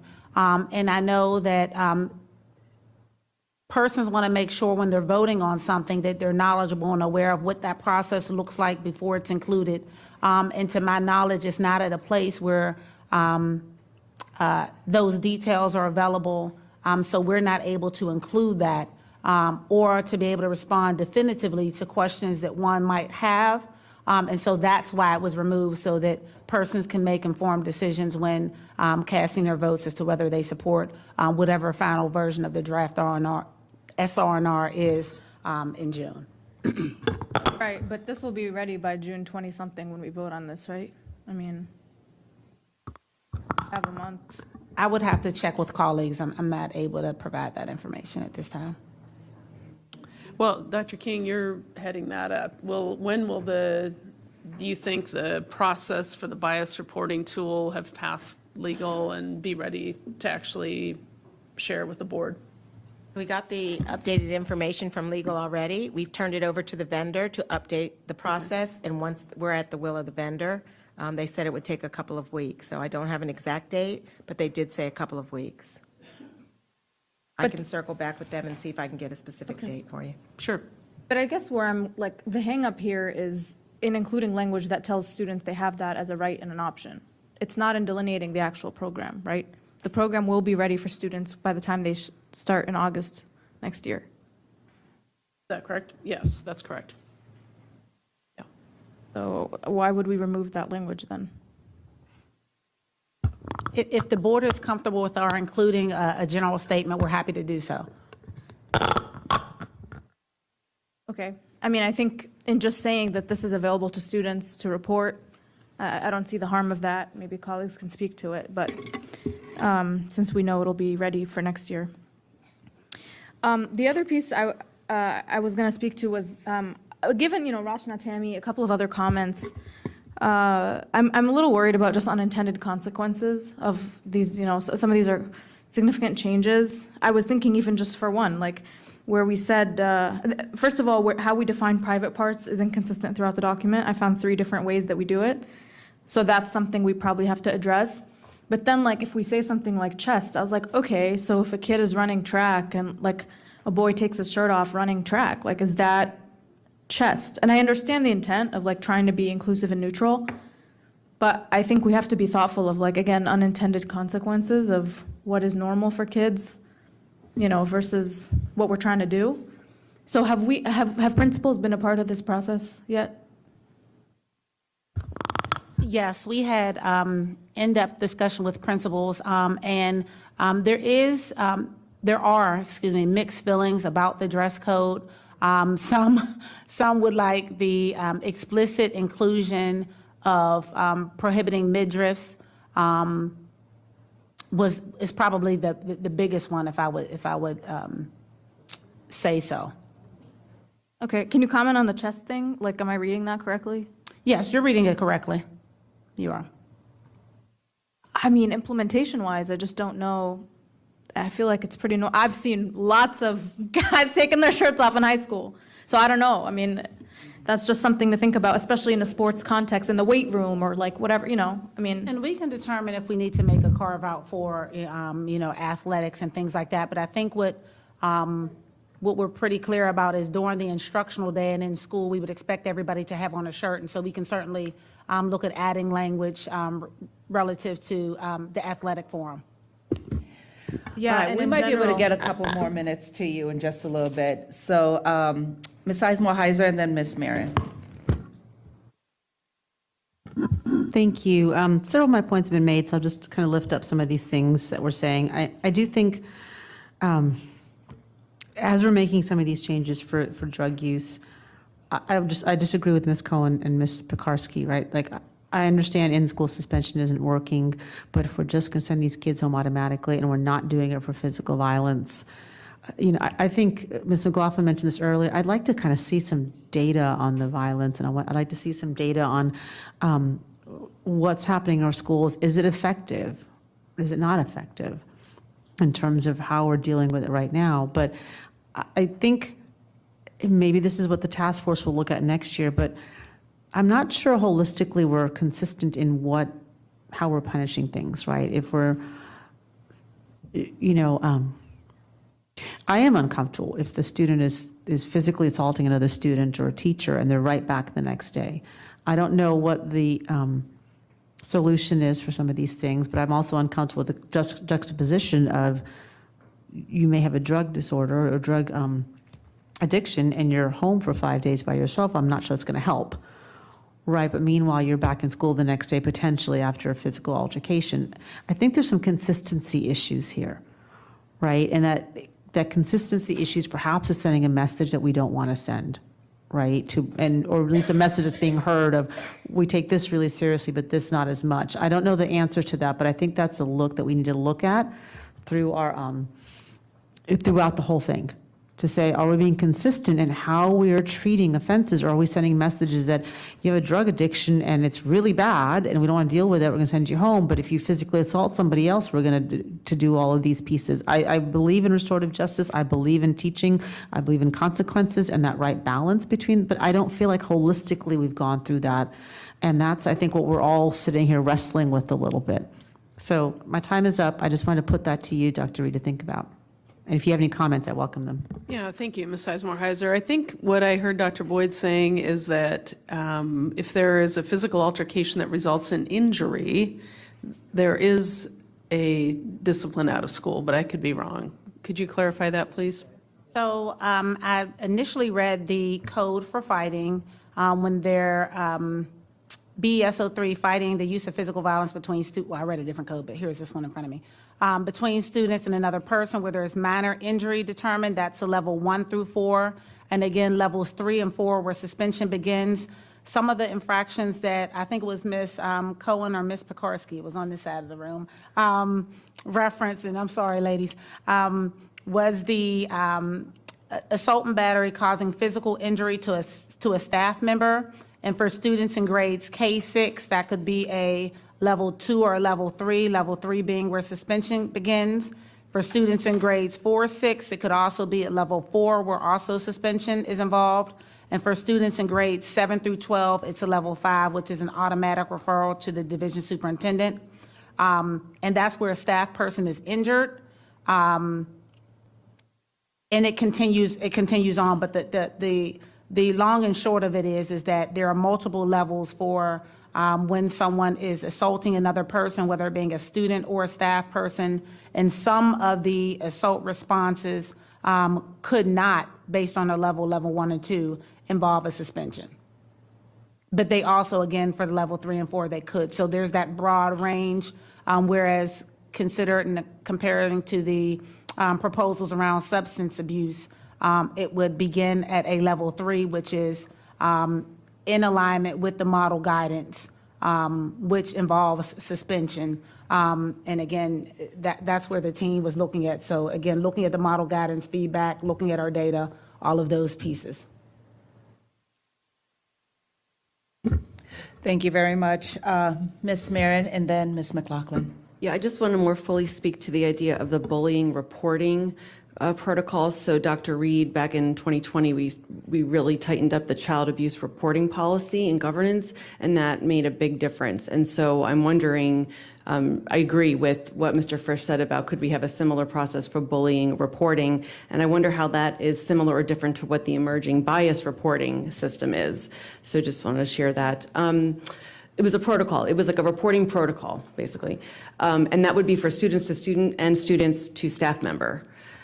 I had a question for Mr. Foster regarding the definition of a BB gun. Is that are we required to say it's a BB gun instead of a gun when an incident happens per any kind of statutory definition? Yes, BB guns are treated differently from firearm, for example, under the Virginia Code. Can you get closer to the microphone, please, Mr. Foster? I'm sorry, yeah, is that better? Okay, yeah, BB guns are treated differently from, a firearm under the Virginia Code. And so specifically, BB guns are covered in section 15.2-915.4 of the code. They're referred to as pneumatic guns, and the term pneumatic gun is then broken down further as a BB gun. And then there's also coverage of BB guns in section 22.1-277.07. Thank you. I was just wondering because for some folks, myself included, a gun is a gun is a gun. But if that's what the state says is the differentiation, that's what it is. I do know recently in one of the high schools I represent, there was a senior activity where you had to go around with water guns and get your peers. So if a student's going to get expelled or have a suspension, there's got to be the clarity then of what is allowed.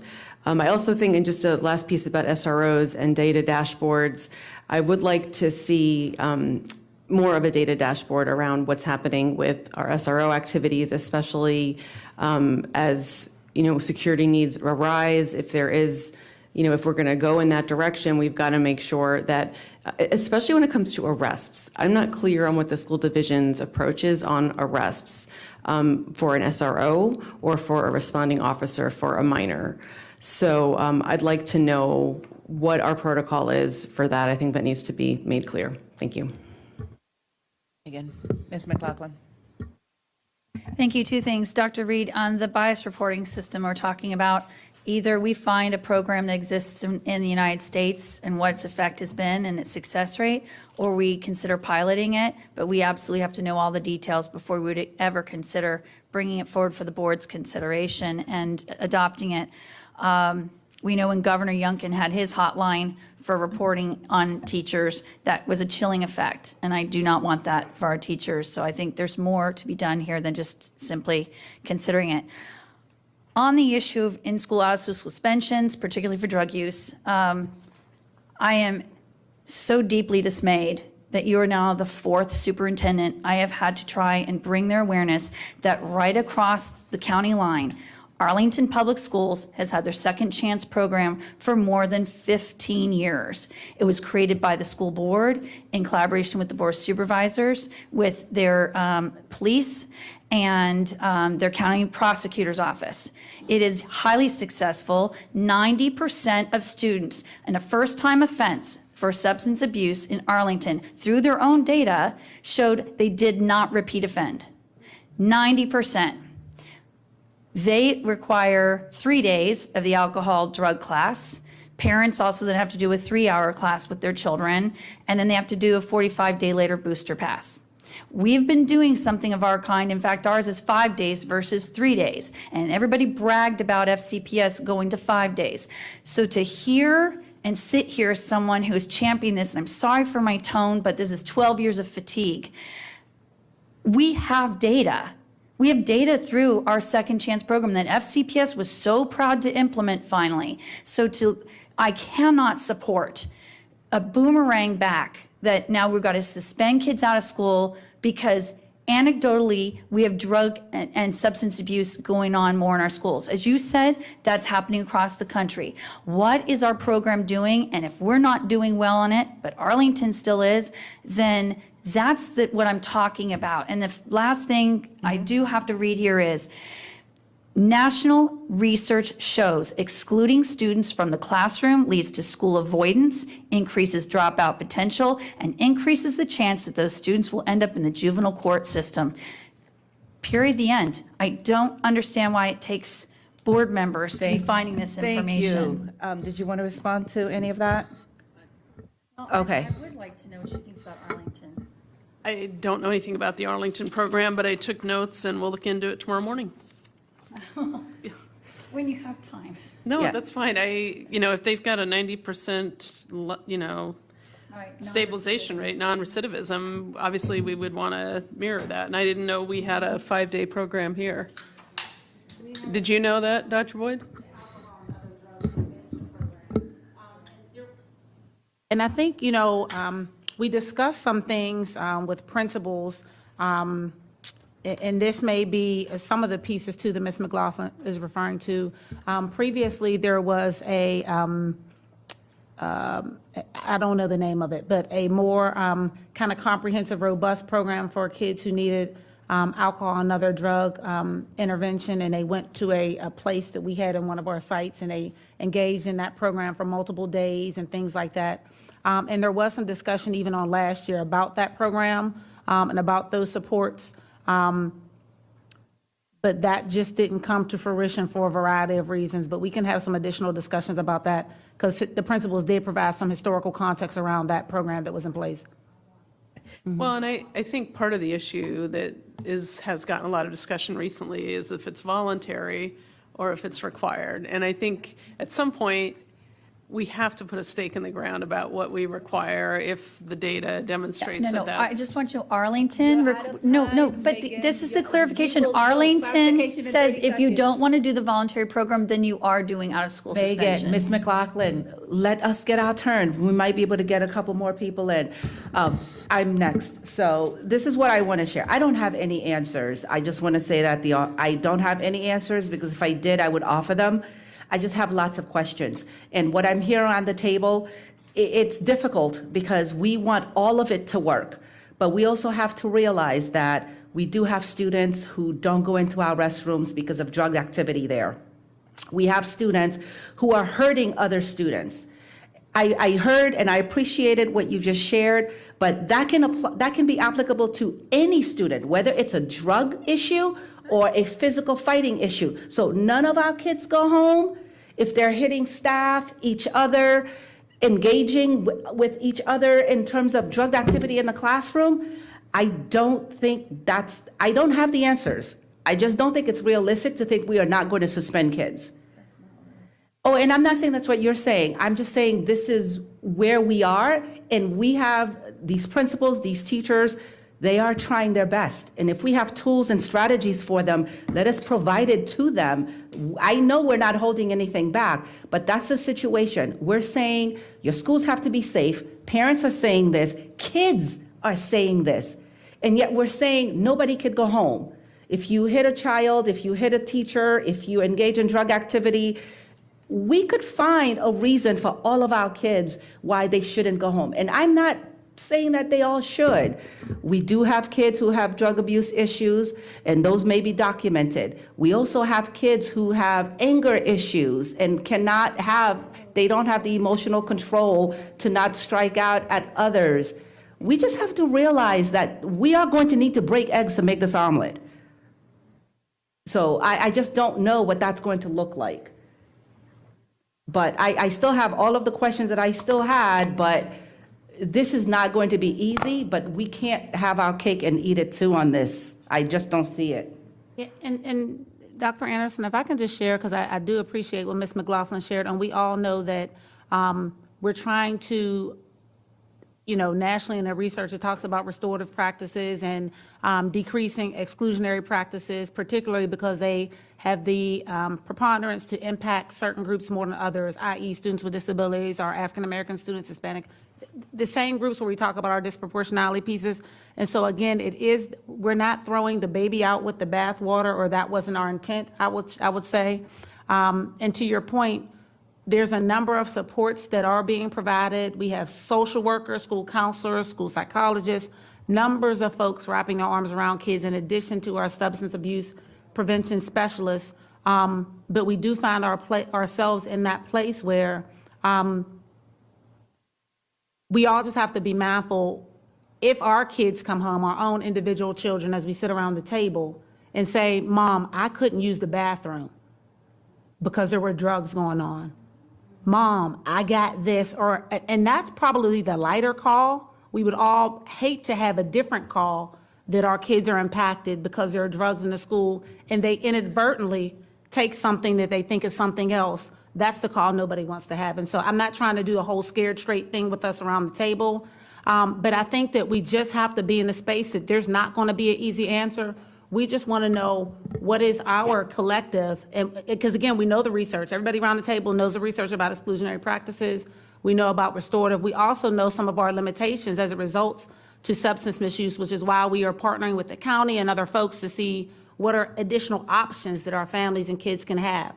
But it's a tough space, and we know that right now what's happening isn't good learning environment for kids, and it's not safe.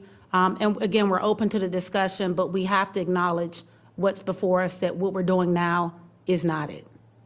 No, I appreciate that. Thank you. And I think that is my time. Are there any other board members who are burning to have another 2 minutes? I see two, Ms. McLaughlin and Ms. Omeish. Dr. Boyd, I really appreciate what you said, and I do want to believe that our division is committed to restorative justice and scientifically proven tiered approach to discipline, but it's very frustrating because I feel like we're backsliding. And Dr. Reed, the only thing I can say is data drives decision-making, good decision-making. I'm hearing anecdotally, drug use is up, recidivism is up. You know what? Bring me the data. I am not going to take anything that comes from, well, this is what we're hearing, this is what we're seeing. My dearest colleague next to me, we both might look at this differently, but if we have the same set of data in front of us, and if we can go get Arlington Public Schools data to see, are they really succeeding still at the 90%, then what are we not doing here? But this has been a really, I think, challenging conversation to have because we're just hearing what people are seeing and experiencing. And I do not want to dismiss it, but every principal has a different experience, and if we can end up bringing them, what are we seeing across our 25 schools? Is their experience at this high school versus that one different? Bring the data, and then I think that we will be in a much better place to not only do the best for kids, but also to ensure that all families recognize that we are monitoring and adjusting. I'm not against refining, but I'll end on this one. Every good researcher knows and every good decision maker should know. You don't do things because there's a correlation. You do things based on causality. And I don't feel like I've seen the evidence of causality. I'm just hearing a lot of correlation. And we know the pandemic has messed things up. Kids were probably sitting home in virtual and parents were working, and there was probably a lot of activity to, self-medicate. I mean, there's a lot of things, and I've run out of time. And to everybody, please know my tone has just been because I've just been fighting it a long time, but I don't mean any disrespect. I am going to have Ms. Derenak Kofax go first because she didn't have a second turn, and then Ms. Omeish. Thank you. I do appreciate what you said, and I think, Dr. Reed, I do agree with Ms. McLaughlin. The data needs to come. My data comes from my district and speaking to with my regional teams, and I represent schools in two different regions, and one of my regions has serious issues. And I, just like all my colleagues around the table, am unsure what is the best consequence, but I know I am very concerned, and my data is real, it's not anecdotal, but it isn't in a form that I could share with my colleagues. You know what I'm saying? It is not in a place where I can say there were these issues associated with poor behavioral choices. There are these issues that were associated with drugs, and this is what happened. So I think it is important that we come to a place where we do understand that collectively as a board, because in one of my other regions that I represent, I'm not seeing that, but I'm seeing it in one part. So I can't really say, other than right now, all I can say is this is what I'm hearing from my RAS, because I don't have a piece of paper to hand to my colleague and say, this is really happening, and how can we address this? And how can we also institute the support in a positive way, but also in a way that says your child needs assistance and we're here to help your child? But I don't know what our limits are as a board for that, or as a system, I should say, because we're making decisions, but it's all of you who will execute it, and how we can do that, because those are the two places where I think we need the data to share collectively, to actually know what's happening, and how can we, as a system, partner with our families who may be reluctant for a multitude of reasons to get the help their kids need. Thank you, Ms. Dana Kovacs. Is there a response or feedback? We can have the data tomorrow because we've been looking at it. We can provide it to you tomorrow. Thank you. Mr. Frisch. I'll be very interested to see the data, because in researching our forum topic from earlier in the month, everything that I looked at indicated that use of illicit drugs over the last couple of years has been at historic lows across the country, and that the thing that is different is that drug overdoses have increased among young people, because almost exclusively because of fentanyl. According to the county's opioid dashboard, the first 3 months of this year had nearly as many non-fatal overdoses of young people as the entirety of last year. And that is almost exclusively because of fentanyl. And so if hard drug use is at historic lows and holding steady, but overdoses are increasing almost exclusively because of fentanyl, my two informed by this logic assumptions are that most of what we're talking about is misuse of prescription medication. It's also marijuana. And that for the most part, whatever message is getting conveyed about hard drugs is having an impact. The question is, because fentanyl can be in just about anything, we're seeing that impact much more severely. And that makes us feel like drug use is skyrocketing when it may not be skyrocketing. I'll be interested to see what the data is. Maybe we're doing a better job of catching people than we used to be. But even our own county data doesn't show an increase in drug use. It shows an increase in overdoses. Thank you. Ms. Somesh. Yeah, no, I appreciate that, and just wanted to add, I think we have to be mindful of what data doesn't exist as well, because I don't know that we've been tracking this as carefully as we do now, just given how and who is affected. Going back, Dr. Boyd, earlier you were reciting kind of the list of things you responded to from the public meeting. If you could just go back to that.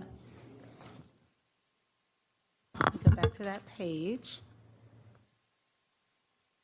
Okay, and we ended on weapons.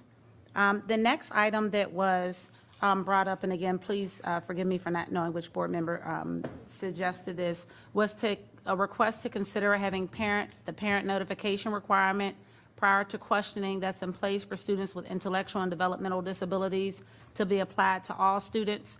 We did think about this. I remember last year during our SR&R review process, there was a request to have parental consent, and we talked about how that just wouldn't be operational. While this request isn't to suggest parental consent, but to provide parental notice, we think that there might be some operational challenges to that, as oftentimes I need to talk to a student to find out what's going on, who's involved, to just get an assessment of it, and I might not know until after I'm talking with Melanie that, oh, now that you happen to be in my line of sight there, that the infraction is something that could be a suspendable offense, but it wasn't until I actually engaged with her in that way. We did consult some of Mr. Foster's team. Legally, there wouldn't be anything that would prohibit us from doing that. I just think that in terms of, we just have some concerns in terms of making that consistent and being operationalized across the number of students who could be involved in an incident and trying to respond timely. While we know that notice could be a phone call, and so one would say, well, how long, Michelle, does that really take to run up to the hall and make a phone call? But if there are 7 or 8 different kids there and I'm trying to call and trying to get in the, that could impact those things, so. Yeah, there was just some that's concern about fair, that. I guess. Can it be retroactive where, like, a parent can expunge, if you will, a testimony that a kid made after? That may be looped to the next piece, and I'll see, I think maybe Ms. Omesh, you may have asked about, for procedural errors, considering ceasing disciplinary actions if there was a procedural errors made in the course of the disciplinary process. Again, we did consult counsel, and we could pursue 2 different options. One, that the hearing officer could find the referral unwarranted and permit the student to immediately resume class and modify the student's discipline record accordingly, or remand the student disciplinary case back to the school to correct the procedural error, particularly in cases where the student's misconduct poses a significant risk to others in the school environment and the procedural error can be reasonably remedied. Okay, I think that's better than where we're at. I mean, what hesitance did you have in adopting that? No, that's the language that we talked to, that's an option that we could take. And again, I think that accounts for some of the concerns that we talked about in our May 11th situation, where in those very significant and serious incidents that we wouldn't want to just disbar the discipline, but we would want to correct it. So I think to your earlier question, that part 2 would be the piece about being able to adjust that component. I see, but that's not necessarily the parent's call, right? That's like the hearings Hearing office officer's deciding call, that. Correct. Okay, can it be the parent too? Like if a kid wrote, those papers we see where they write up like, I did this and I saw this person and whatever, and the parent is aware of it, and now the kid's in trouble because of what they wrote, can the parent not say, I want this eliminated? I did not consent to my child being interrogated, essentially? We'd have to go back and double check again. That concern with pulling all of that information is just in those very serious incidents. And we want, let me start by saying, we want our administrators to follow the process, right? So we're not excusing that. However, we don't want to just discard particularly those very serious discipline incidents because there was a procedural or technical error. So that's why those 2 carve-outs were drafted as some options that we could consider. Okay, I guess where I'm struggling is like, okay, first of all, it's designating it as an error, right?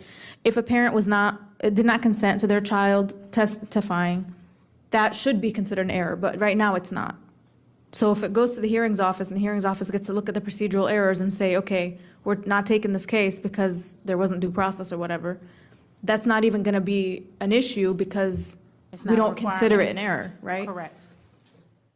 So I guess the parent consent, because we do it for kids with special needs. So we don't have parent consent, we have parent notice. Right. For students with intellectual and developmental disabilities, when there's consideration or the potential that a student could potentially be suspended. Okay, so can we do the same thing? And that goes back to my first concern, that really in terms of operationalizing that, that might cause I lost 10 seconds and I wasn't speaking. Might cause some 15, nuances. come on now. You'll be fine. I'm gonna take it back. All right, sorry, go ahead. No, that was all. That was it. Okay, so if we're gonna go with the minimum thing, which you just said, the option to either remand or, consider it unwarranted, where is that have we adopted that? We have not. We had not had the opportunity to go back and talk with leadership. We've been working with council on this draft language. So that's why Dr. Reed probably looked like, that's the first time I'm hearing that. That's because we were drafting that, and these were in our operational notes. that we need to just go back and follow up. But we did look into that. If we could just take a pause here. I know you've got more. I think all of us have more. It is exactly 8:30. One of the things that I think I'm here, well, I think our next time together. I just want to know when that's coming, because that's coming somewhere, somehow. Okay, hold on one second. One of the things that I want to make sure that we speak about in this room before we head out is the next time that we're supposed to talk about this SR&R is June 26th, when we are voting for it. By looking around the table, I think there's a lot of reticence in terms of being ready for that. So I will leave it to the two of you to engage and wrestle with, because there's a lot of, and you don't have to answer anything tonight. Oh, I'm just going to say that, there's several things that people have said that they don't want to show, aren't able to come to for various reasons. So we're going to have to really think about how And we it's- manage that. It's fine. It's just for you all to go back and ponder. It just seems to be a lot of uneasiness in the room, and readiness for the 26th. We seem to not be as close as I think we would have liked to be after this evening. Very quickly, Dr. Boyd, if you could please respond to Ms. Omesha's question in terms of when that is likely to happen. We'll follow up with leadership this week, and we'll follow up with you. Okay. Well, I'd like to maybe get a consensus as to, does everybody in this room want another work session on the SR&R? Because I know that's the sense you're getting, but I don't know if that's a consensus for the people in the room. That's a great way of getting it. Who would like to have another work session on SR&R? Oh, Can I besides clarify me. something? Assuming that there are going to be some kind of revisions, responses, whatever to everything, I don't want to just have this conversation again. Well, there was a lot said tonight. So can we show consensus? And if we Wait, don't have let's seven, we answer don't the have question seven. first. Are you going to have more information for us, or is it just another conversation? I think I need some clarity to go back to staff on which topics that we need to go back and bring you information. The two issues really primarily have been the dress code discussion and the exclusion from school or not for the drug and alcohol, the substance misuse. I don't know if those are both still a concern. I don't know if they're, and the assault behavior, I think the assault, so those are the three, right? Assault, drug and alcohol misuse, and the dress code. So I don't know that I've gotten direction on what to go back and rewrite in those cases, to be honest.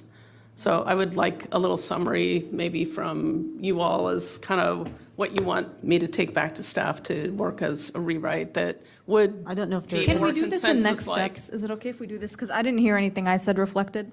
Is it okay if we do this in next steps and have the board members vote like usual? Well, I think Christina did send the next steps document out earlier, so we have the opportunity to do that.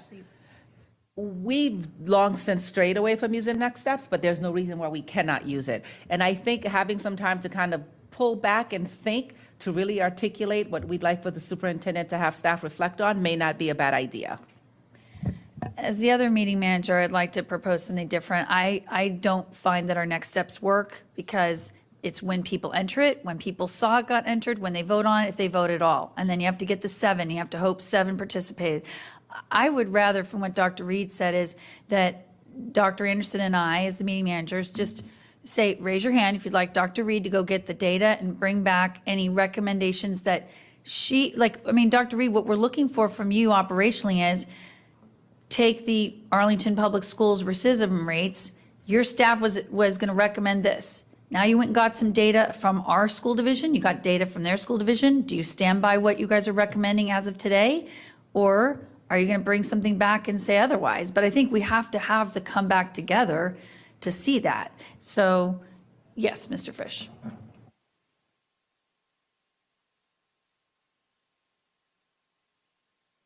Other people may not feel as strongly about, and I get the problem with next steps, but that's our problem that we create on our own. I think next steps works if we say it's now Tuesday, it feels like Thursday, it's Tuesday, everybody has to have their next steps in by X date, and on that date, people will vote. Not this, you go in once and you never come back, and if the clerk has to help track us down to vote on it, that's fine.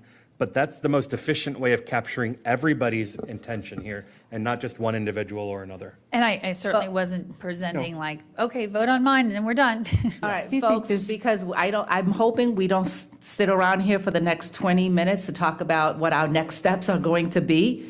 Can we just please engage in the process that we have? And based on that process, then we will figure out whatever I hate to say this, the next steps will be from the next steps, whether it's another meeting, whether it's additional information. And we will It take is that back with the next Yes. step, because it could be 2x2s. There's lots of options. we can Lots of look at. options. So it is Tuesday. Can we say we will be done by next steps on Thursday, voting by Friday? No, because I personally have travel and I'm completely not even able to log on to anything on Friday. So- Okay, so it is still Just do- Tuesday. We can do How 4 business about- days, 2 business days to get your next steps in, 2 business days to vote. So then next Tuesday to That would be vote. fine, because then we can discuss it next week's chairs. Perfect. Okay, so please get your next steps in by by Thursday, vote by next Tuesday. Are we good with that? You can count Friday and Monday. We are going to go with the Thursday, Tuesday plan. Monday's a holiday. Good night, people.